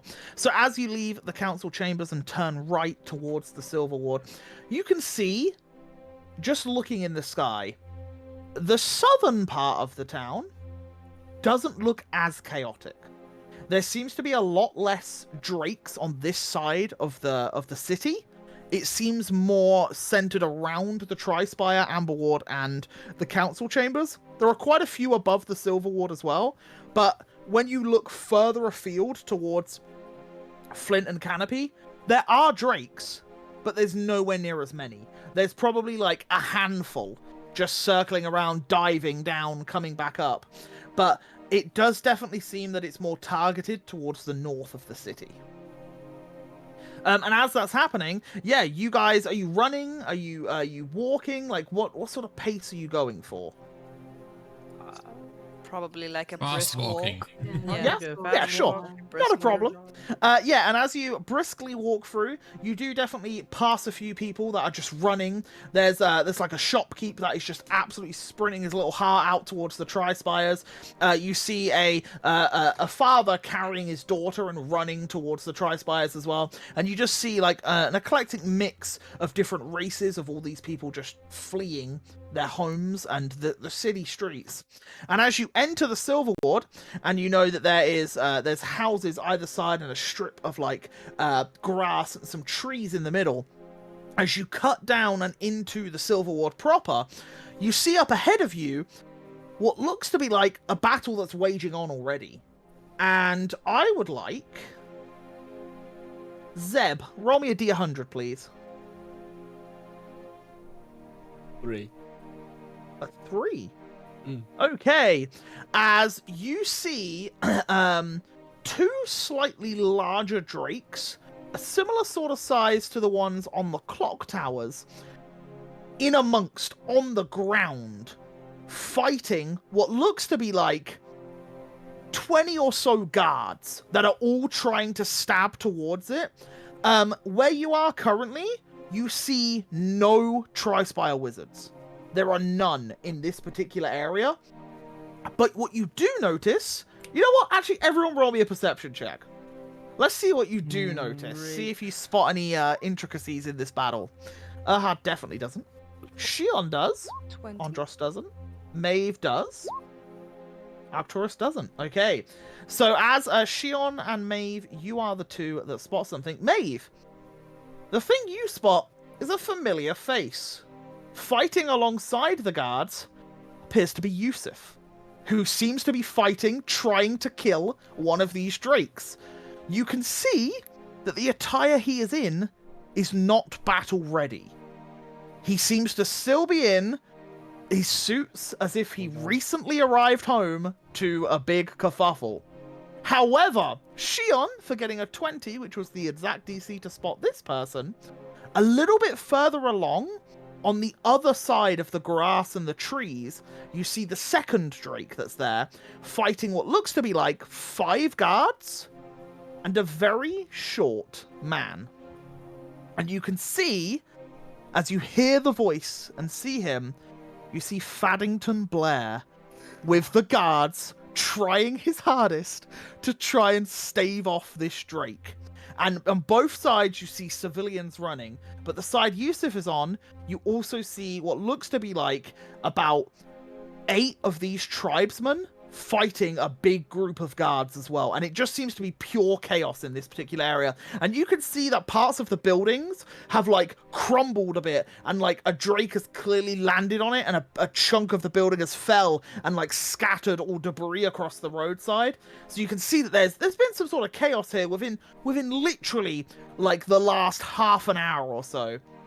And as you guys begin to get a little bit closer, I'll show you the map. Are they? I will say I'll put. Well, them I on the guess I map. don't see them because I'm blind as. Yeah, and as you go onto the map, this is what you see before you. As you see civilians running through the streets, coming out of buildings. You see Yusuf fighting against one of these drakes with a handful of guards. You see a big cluster of guards and these tribesmen fighting one another. And then on the other side, you see these 5 guards in formation with crossbows and Faddington trying to stave off another drake. And yeah, as this is all going on, we don't really have time for initiative. I guess we could.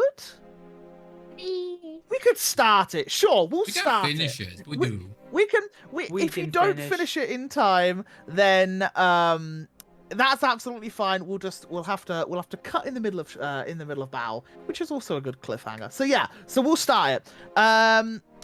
Would you all please roll me? Can I, initiative? before we go into combat, like say anything to the group? Or... Yes. Yeah, by all means. Yeah, as you're approaching this fight. Yeah. Yeah. That- Guys. Oh, yeah. No, Go go ahead. That's Yusuf and that little annoying bad guy. That we use for the distraction. Right? Well, he technically, well, he kept his word, I guess. I mean, he is definitely a distraction. Oh, is that Yeah. Feathington? He's been singing praises of us. He has. But guys, not about bards. Who needs healing? Or I mean, who needs potions? Who doesn't have any? I I just don't used mine. have any. I still have 2. You have 2. I have 0. Shion doesn't have 1. Erhard and Andros. Give mine to Andros. It doesn't seem to help me very much anyway. Maybe I'm resistant to healing potions. I do not know. Resistant? But you didn't. You used yours, didn't you? Yes, but I didn't feel any better afterwards. Right. I give 1 potion to Andros. And I give 1 Okay. potion to Erhard. Sure. Guys you, need May. any? Let me know. I have 1 spare. I'll try not to waste mine. Bear in mind, if I get hurt, I do want one. I got you. We'll keep it in mind. Quick question, Shion. The guy at the back, at the very back, is that Faddington? Yeah, the annoying bard guy, yes. That's Faddington. Right. Okay, good to know. Well, are we going to rescue him? I suppose we are, right? We're good wardens now. There's a lot of dudes, The but real question let's is, help what the direction we guys want to we go know. first? Do we want to go straight down the street to help Yusuf, or do we want to cut through to get to Faddington? I would say regroup together on the one, and then the other. I think we on the go Yeah, to let's help Yusuf. He's Yusuf. closer, and then we can push through with him. I mean, we've seen him fight. He's pretty capable. I do want to try something on a range to the guys behind. Behind where? They're behind the Drake. I want to try something. All right. We before have we friendlies start. over there. That's okay. Okay. All right. Well, let's get to it. I will say, as you have this conversation, the fight is underway. Like they're not waiting. Like, hey guys, you Yeah. joining? So as are this not? is all Damn. happening, you do start to hear almost a rallying that seems to be going on from the tribal side of people, as one of the guards is killed during this time, and you start to hear the to and fro, and they seem to be gaining some form of confidence now that they've slaughtered one and pushing forward. Okay. But yeah, roll me initiative, guys, and I'll put some music on. I think we did. Only 3 All of of us you? did. Oh, I didn't. I was sorry. Yes, what I meant. I was listening. Okay, cool. They all, by the way, they all rolled terrible. I will point out they did not roll very well at all. Yeah, it is good. It's rolled far too good anyway, so... Yeah, the other ones did. I rolled like nat 20s and stuff on those guys. Okay, cool. Right, so yes, Erhard, you're actually up first as these screaming civilians are running towards you, as this one woman near you is running past, is just like, save us, as you come running in, like, oh god. What are you up to? Worry not, the Iron Vortex is here.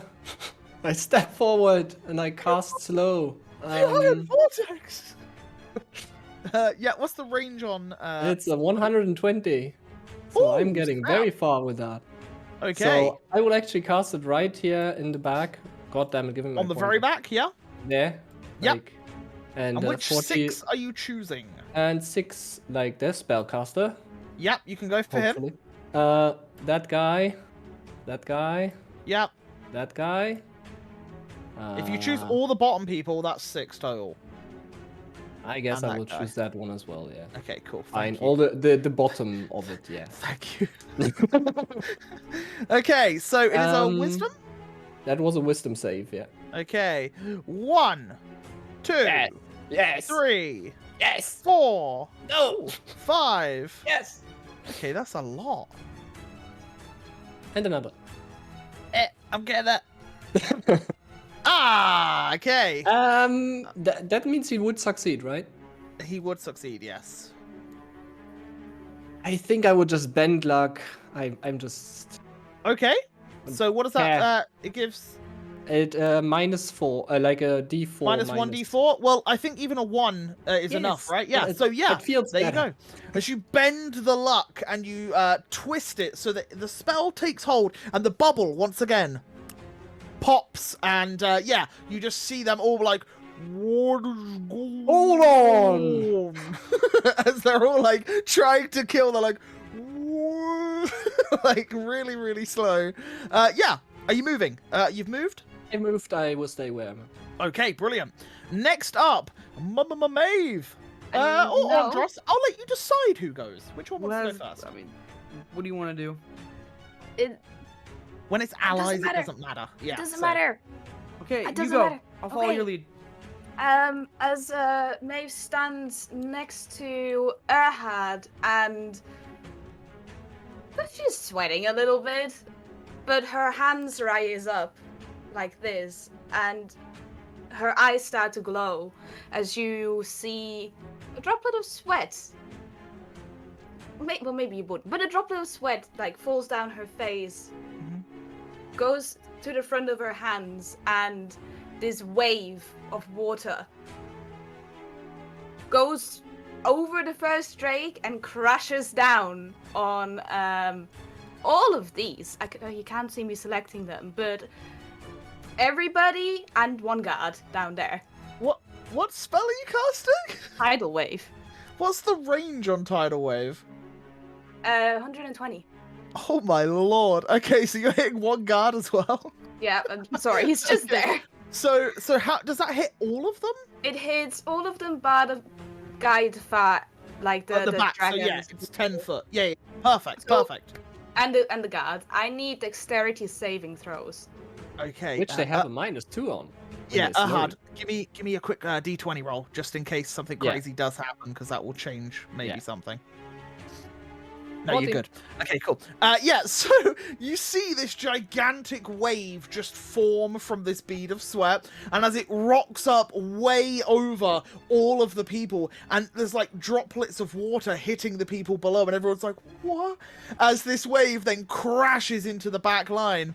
That's a dexterity saving throw. Okay. We'll do the ones not slowed first. So, 1, 2, Okay. 3. Oh my lord, these guys are Wow. great. These guys are cracked.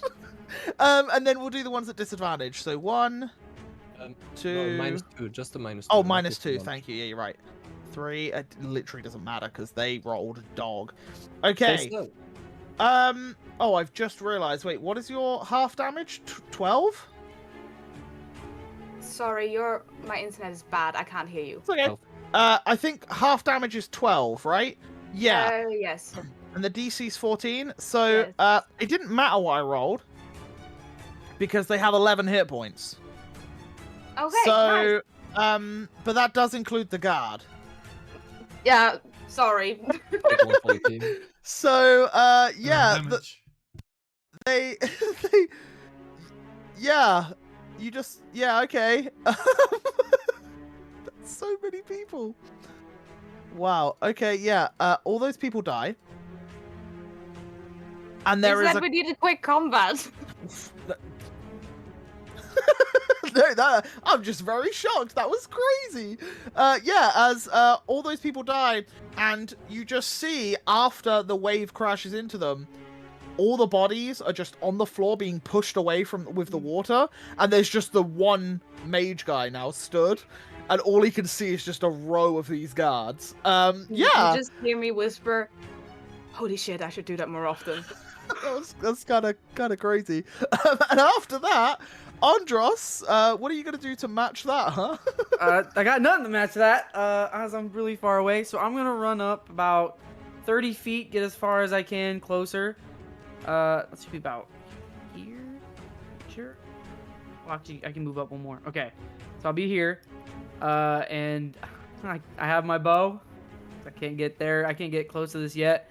I'm just gonna fire off a short bow, and hopefully, Short or long? hit short bow. You sure? Yes, because the Okay. long bow is Yeah. Is what? Nothing. Short bow. I'm gonna go short bow. You don't need to Okay. know why. Sure. And whose is that? The The Drake. The Drake. They're Yeah, surrounded so- by the guards, so I get to Yeah, see. and definitely allies, definitely sneak attack. As you fire and it hits into the back of it, yeah, that does a whopping 16 damage. As it does reel back and it kind of like swoops around to see what's going on, not really knowing what hit it. Is that the end of your turn? I can't move, so yeah, that'll be it. Okay, brilliant. Shion, can you match Maves? I sort of follow Ondros, but like I'm Yep. staying and while passing Maeve, I'm like, nice trick. And you're not gonna fly away this time. And I sort of stand there with my chakrams and they start glowing. And suddenly these chains, these flaming chains appear out of freaking nowhere and they try to bind the Drake. Okay. I cast Shackles of Chartusa. Yeah. Okay. This is a new spell. Let's see. I hope it really works because it Let's sounds see how it cool, works. Right? Okay, go for it. So roll for the spell for me, please. Okay. So, it is a strength saving throw that it needs. It's probably strong. Yeah, I think they are a little strong. Yeah, they are. A 19? Which isn't great. But I believe it takes full damage, but isn't restrained as long as it hits. So it does take a total of 10 fire damage, and 3 bludgeoning. But unfortunately, yeah, as the chains wrap around it, you see that the chains start to burn the chain-like branding onto the body of it, but it manages to like flex, and as it does, the chains shatter. As unfortunately it doesn't hold. But yeah, it looked very badass because I like that spell. It's very cool. But yeah, okay. Next up is Arcturus. Hey, I run towards here, and I'm just using my old Eldritch Blast on Drake. Go for it. 26. Ooh, okay. 19 damage. That's a big boy hit. Yep. And you fire another? 7. Well, you know, all good things. You know, there's karma immediately after. I just slipped when I do the other one, and it hit a You 3. win some, you lose some. It hit a 3. Yeah. God damn it. Okay. And at this, as you fire these and all the crazy magics is going on this side, you just hear from the other side of the grass, you just hear... You there! I think you're not big enough! Make you small! And as he shouts this, the Drake has to make a save. And it is a wisdom save. As you see, the Drake shrink. As Faddington casts Reduce onto the Drake, and the Drake becomes slightly smaller, and he's like, looking around like, what the hell's going on? And the guy on top of it just like falls down like a little bit. He's still on it, but he's just like, oh, this saddle's definitely changed. Like he just seems very uncomfortable being on the back of this. But Faddington then like claps his hands, turns around and says, did you see that? Faddington Blair! As he does all of his theatrics. At that though, it is the Dragon Speaker's turn, who turns around and runs, because he now has 5 guards stood in front of him, and he is currently 10 foot off of the map, running that way, just full sprint running away down into the Silver Ward. Then it's the tribal guys' turns. There's a couple alive down in the bottom, as they fight there. None of them hit. Okay, perfect. And then it's the guards' turns, who would they help with the dragon? Yeah, that'd help with the dragon. As they all start running to try and aid Yusuf. But that's as far as they can get. And then these ones at the bottom will start attacking the other ones. Which they go 1, 2, 3. Oh, let's go, boys. Okay. 7 and... Oh, yikes. 7 again. Okay. As, yeah, they start cutting into the tribesmen down here. Yusuf will then... Oh, no, and the guards on the Drake as well. Wait, let me do that. The guards on the Drake, so that's 1, 2, 3, 4, 5, 6. 1, 2, 3, 4, 5, 6. Only... Oh, no, 3 hit.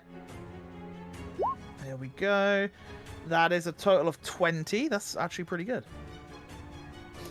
And then... Oh, no, the guys at the bottom? So many guards. We'll do 5 crossbows. 1, 2, 3, 4, 5. Every one of them missing. Yusuf will make 2 longsword attacks two-handed towards the thing. 1, 2, both hitting. And then the floating sword comes out of the sheath and then slashes across the dragon's face. Unfortunately missing. But the 2 longswords, he does a whopping 15 damage. As, yeah, you see the Drake reel back, and it looks in complete agony at this point. But then it's the Drake's turn. This Drake charges towards them.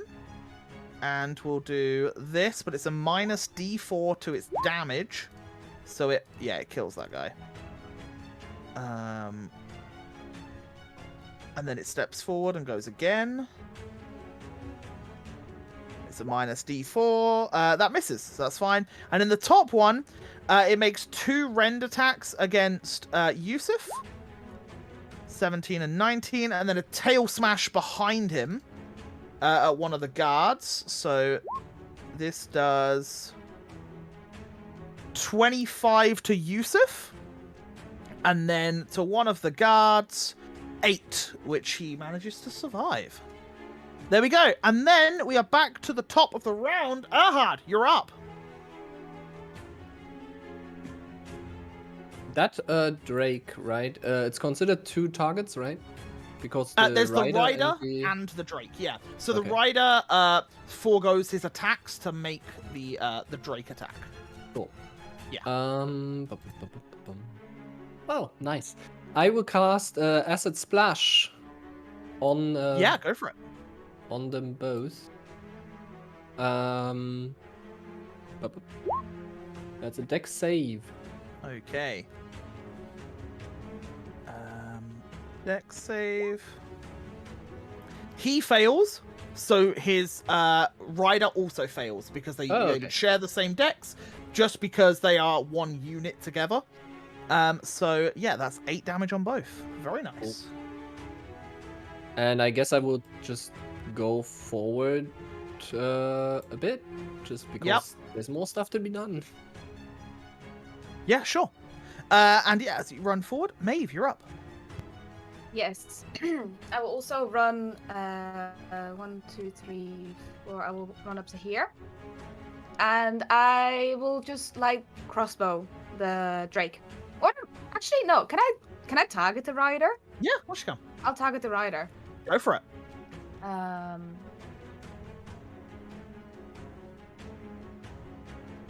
As you fire the crossbow, and it hits off of his shoulder plate and just thuds into like the ceiling of a building, and you can just see it wobbling. You know, like the little things behind a door that just like wobble back and forth. Yeah, it's just like like sort of just bending back and forth.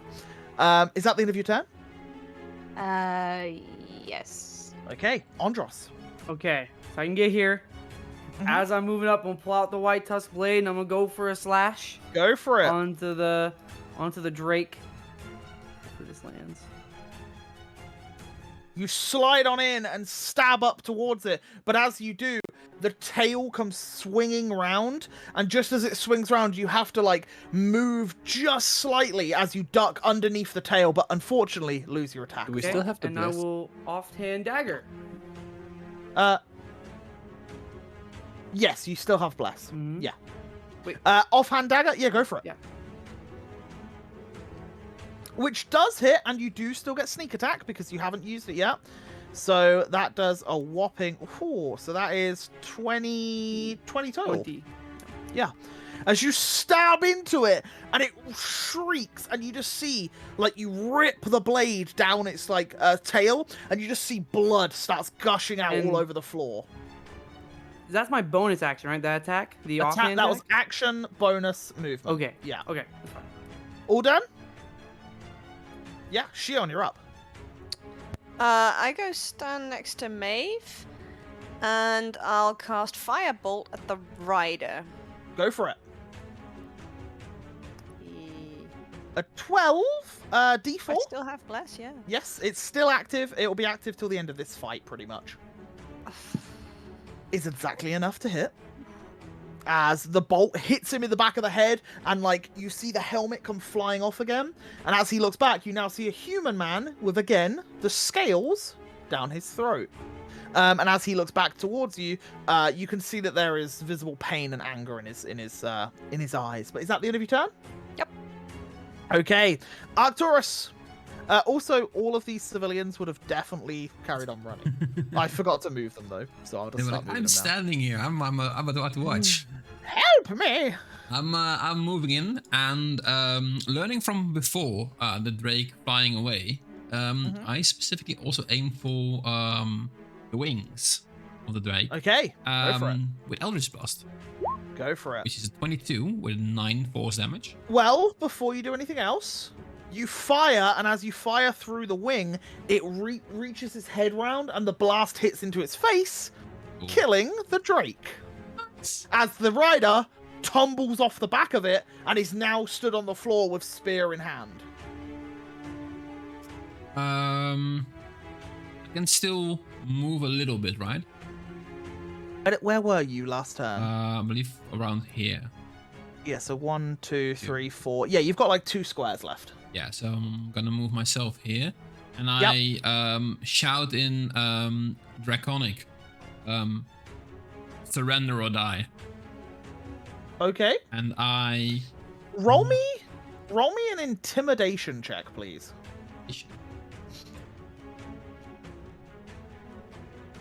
Let's just see. He's looking pretty scared, bearing in mind he is surrounded. 17. Yeah, I would say at this, he drops his spear. And I aim my other attack at the far the bandit, like on the left, and then the top one. That should be in range, right? Oh, okay, yeah. So you look back, and then where the guards are. Yeah, and because fire they're still another fighting beam. there. Yeah, go for it. It's a 22 with 9. Yeah, and you blast the face off of one of the tribesmen as the guards like look back in acknowledgement, nod, and carry on fighting. And that's the end of my turn. Okay, and at the end of that, Faddington, being the big dog he is, he will. Yeah, he likes to live. He takes a step back, and as he does, he looks around, and then he looks at the Drake, and he holds his hands out wide, and he says, "Just like I did in the mines of Ashendale," and claps his hands, and as he does, the earth trembles around the Drake as parts of the ground cracks, and he casts Shatter. As he does. Well, that's not too bad. And they get a con save, which they fail. Let's go, Faddington. As he does 18 points of damage to him, and he does 18 points of damage to him. Okay, yeah. As you see, the Drake looks okay, but it's taken a bit of a beating. The Dragon Speaker guy is long gone. He is just full on. Well, no, he hasn't actually. He's still slowed. He is 40 foot off the map. So he's not that far. He's not very far at all. But yeah, the tribesmen will take their attacks and go bop bop. One hitting, for 2. He did awful. And then the guardsman, a couple start sprinting off after this guy. I'll say 3. 3 of them go after him. And the others start running over here through the grass area to try and help their brethren, while the others walk forward and apprehend this man. Okay, cool. Yusuf, seeing that this is under control, will sheath the flying sword and then run to here. Can't really do anything other than dash. He'll dash. He's a brave man. He'll run in and dash, getting straight into the combat with him. But yeah, he can't do anything this turn. And then it is the winged drake's turn, which will render guard 1d4 minus off the hit. I need to roll for both. See if they live. No, not on the first one. Yes, on the second one. So the top guy dies. The bottom guy is on 2 hit points. Okay. At that, Ahad, you're up. I will run in the bushes. How do I do the passing thing again? Jesus. Grab your token, and when you're Nope, hovering it didn't and dragging it around, right click, and then you can see how many squares you move. Anyway, it doesn't matter. I'm gonna go here, I believe. Okay, yeah. Okay. So you run through the bushes and the trees. Yeah. And that should be enough. Yes. I will cast Frostbite with 60 feet on Go that for it. Drake. Another DC 15. Con save. Okay. He succeeds. Is that the end of your turn? And that's the end. Maeve, you're up. Yes, I'm going to start speed walking over here. Yep. And as I start walking, I look over my shoulder to Arcturus. And now you want to keep him alive? And I draw my crossbow and aim for Fire! Yeah, go aim for for it. the Drake.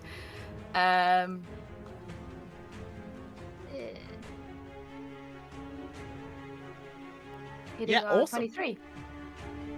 Awesome. That definitely hits. So you do a total of 10 points of damage. Yep. Nice. Yeah, that hits into them. Andros, you're up. Yeah, I will follow suit. I'll get to here. Yep. And I'll also fire a short bow shot towards the Drake. Go for it. That definitely hits. With sneak. It certainly does, yeah. That is 18? 7? Yep. Yeah, 18. 18. Okay. Yeah, and you start to see blood is pouring out of the Drake at this point. It is still alive, but it's definitely struggling. Let's put it that way. Shion, you're up. I'll follow. Yeah, Am I you running over? No, not muted anymore. I'll just go stand next to Maeve again, because I'm a little bit slower. And, yeah, I'll just... yeah, no, I'm too far for Chakram, so it'll just be another fireball. Go for it. That definitely hits, yeah, for 13 points of damage. Yeah, as the fireball hits into the Drake, right? Not the rider? Drake, right? Yeah, Yeah, as it hits into the Drake and it like reels back again. Is that the end of your turn? Yep. Awesome. Arcturus? Before I move out, my maximum amount of steps, which is here, I also shout back to Maeve. That guy made it personal. And I'm aiming my Eldritch Blast on the guy that just ran away. Okay, sure. Because he should be in range right now. Yeah, for sure. Yeah. Cool. He's mine. 15 with 10 damage. It would... Oh no, that Minus does hit. 2 on AC, please. Yeah, I was gonna say it would, but no, it's all good. He's only got like 13 AC. That hits. As he gets hit into the back, and he stumbles, but he's still like slow running. And then this one would have missed, but because of the slowing, it actually hits. So you do an additional 13. 13. That's like Yeah. that's a lot of damage. Damn. As it hits into him and he like falls to the ground, but he gets back up in slow motion and he's still trying to run away. But the guards are very, very quickly on his tail at this point. At the end of that, Faddington is like looking around, and then like he looks through the bushes and he's like, aha! And then he turns back because he's now spotted a few people he recognizes, and to make himself look as dashing as ever, he pulls a dagger out and then throws the dagger because he's out of spell slots. And he hits and does 5 he does 5 points of damage as the dagger embeds into the drake, and he's like, but he just looks at you all. And then that's it. That's him done. He runs like 20 feet. The tribesman will take a few extra attacks. 1, 2, both hitting. Not doing a great deal of damage though. 2.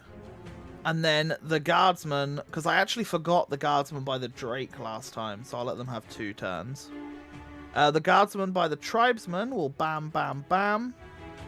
Only 1 hits. Killing 1. And then they will crossbow disadvantage that guy. So 1 disadvantage, 2, both missing. And then the other 2 will 1, 2, 1, 2. Yeah, 1 hits. Okay. 8 damage to the drake. And the others apprehend the gnome man running away. They tackle him to the ground and he slow motion screams for help. And the others are kicking the other guy to the ground, tying his hands up, putting manacles on him, and like dragging him across the streets, while a couple of the others are readying crossbows and just checking the skies if anything's coming down. The civilians at the top have ran. The civilians at the bottom are starting to run through the bushes. I'll just put them all like, oh god, there, that'll do. As they all start sprinting up. Then it is Yusuf who will go to town on this guy. Bam, bam. Did that work? Yeah, it did. And then the short sword as well, which flies out of the sheath, hitting twice for a whopping 10 damage.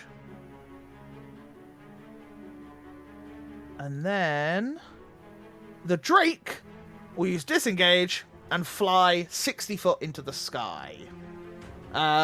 You guys, if you want to use any ranged attacks, it is 60 foot in the air if you want to fire at it. Of course. And then we'll wrap up Yes. for today. Go for it. What are you doing? All make your attacks. Eldritch Blast 2 times 14 damage in total. Well, my Fireball. 60 would be more than 60 away from where I'm standing, so yeah.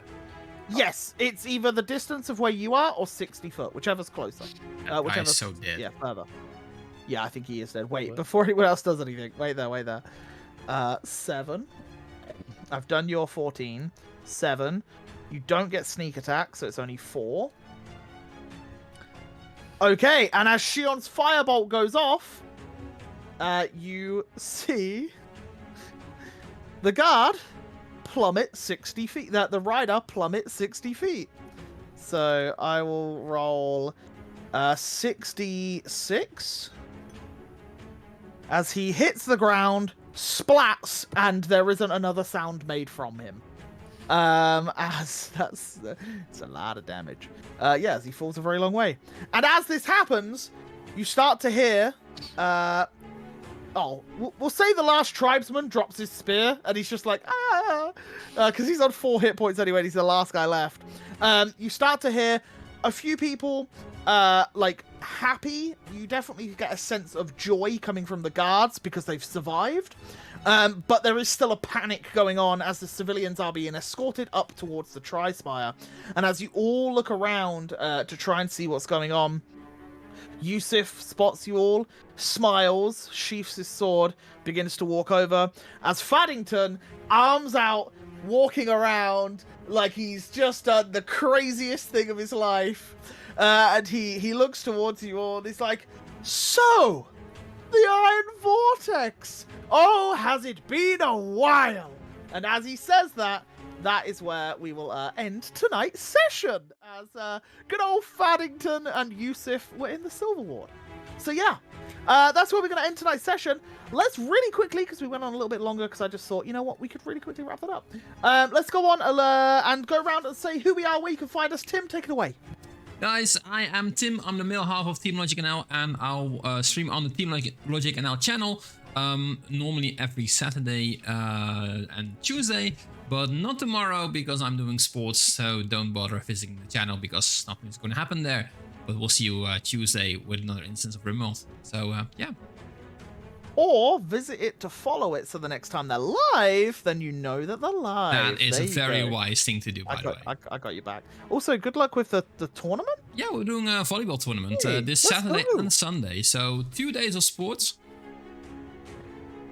Good luck. Good luck. Yeah, thanks. And below Tim, we have Eagle. Eagle, take it away. Hello, I'm Eagle. Follow me on Eagle. I do a lot of Pokemon challenges. We've been doing the quarry as well, so go have fun over there. And the socials. Follow the socials. Oh my YouTube God, every sponsors us, time. and just do socials. Yeah, go follow those. Follow the socials, do all the social good stuff. Yeah, make sure to do it. And to below Eagle, to below Eagle, below Eagle, Smitty, take it away. Hello, I'm Smitty. I'm also streaming tomorrow. I'm streaming, hopefully, the end of Majora's Mask, as well as my first attempt at speedrunning Resident Evil 8. I'm a little bit nervous. But yes, we live still. Yay! See you next week, hopefully. What? You're speedrunning RE8? Yeah?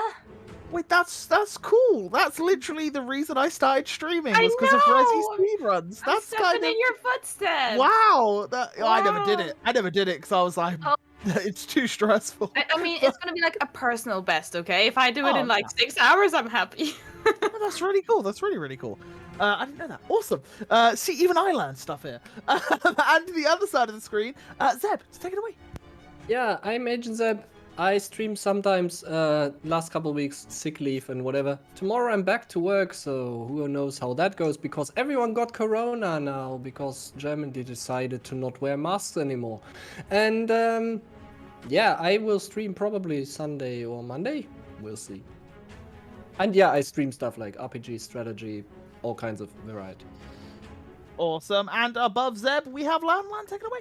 Hello, my name is Lan. I am the female half of Team Logic, streaming on Wednesdays, streaming the Pokemans, a hardcore Nuzlocke. So yeah, if you want to see, well, failure, then come check out over there. Also, I disagree. Oh, yeah, no, I'm Your doing team's wrong. pretty good. Your team's Right now good. it's I think you'll be busted. okay. Right now it's busted, that's true. Also, I tried following Eagle, and I didn't know you had 77,000 followers. I literally looked twitch.tv/Eagle. And wow. The Eagle You're Outlaw doing great, zero. man! The Eagle Outlaw was 0. Yes, we will point out. But yeah, go follow him with 77,000. Oh! Yeah. I was so Yeah. confused. Yeah. Well, thank you. Thank you for pointing out how many followers we have. A big time Twitch streamer on our hands. Yeah, I'm the Onion Soup. I'm really scared of my next stream, which is on Monday, because I think it's Elite 4 for Oras. Which they have a mega in there, and I'm gonna probably lose, and I don't want to. But yeah, I do that. I do Pokemon challenges, monologues, hardcore Nuzlocke sort of things. So do go check out that. But after TwitchCon is all said and done, I'm gonna be starting a little new project, and my schedule will be changing ever so slightly, as we will be returning with an extra day. And we will be doing some more retro games. So we'll see how that goes. We'll see what we like. But yeah, other than that, follow the YouTubes, the Discords, all that good stuff. Do we have someone that we want to raid? Tim is on it. Well, not only I am on it, Jane is on it as well. So Okay. we were checking. Well, we are going to be raiding someone, so please do grab our raid message, which is Raid? There it is. There we go. Raid. Raid. Also, can I just say a big thank you to, was it Choppers earlier that gave us the Yeah, sub? the Prime. Yeah. Thank you so much for the Prime. Like, we really appreciate that. Like, you don't and understand. Paddy and Thank you MJ, so much. so Did Paddy and MJ sub too? Oh, yes. Paddy I and missed MJ. them. How did I miss those? Guys, thank you so much. Also, Yeah. Also, I don't know if we've told the stream this because we don't talk. Well, we do talk a lot, but not about our stream. During TwitchCon is our anniversary, which I think is really Yes. funny. Like our Natural Havoc anniversary, which is really cool because none of us have actually really met each other properly, and we get to meet on our anniversary, which is really cool. Yeah, That's so it's good. actually insane. The exact anniversary of being streaming for an entire year is the day that we all meet up at TwitchCon. TwitchCon, which is kind of insane. It's kind of It is poetic in insane. a way. Yeah. Yeah, Full so circle. if you guys are going to TwitchCon and you want to say congratulations on your 1 year anniversary, you'll be a day late, but we really appreciate it. We'll be there. So thank you so much. Yeah, we're all going to be there. So You will yeah. be the most natural havoc you will ever have been. Yes, it will because we are. Yeah, we're crazy people. So yeah, there's going to be a lot of havoc. It's going to be a wild weekend. It should be loads of fun. So yeah, who are we Wild. rating? We are Who rating the will we Wandering rating? Inn. The Wandering Inn. The Wandering That's a kinda Inn. cool name. They have That's a cool. custom-made tabletop RPG. So, Dragon Riders fitting because we are Dragon Slayers or Drake Slayers or whatever. Hey! So We're let's killing the go. Dragon Riders. We're Yeah. killing them. Drakes. Awesome. Yeah. So yeah, we will see you guys. We can see you, next Eagle. week. Wait, is Eagle? It's Pony What is Head. he? Why is he? Eagle. God knows. He's doing sneak but attack. yeah, we are back next week. However, the following week is when we are at TwitchCon, right? Yes. Yeah, the Correct. 15th. So we won't be doing a stream on the 15th. However, we will be doing one next week and then the week after the 15th because we're at TwitchCon. So yeah, guys, much love. Take care. Thank you so much for being here today. All of you on YouTube, all of you here now, all that good stuff. Thank you all for the subs so much. We really appreciate it, and we will see you next time. Goodbye, goodbye, goodbye, goodbye. Bye.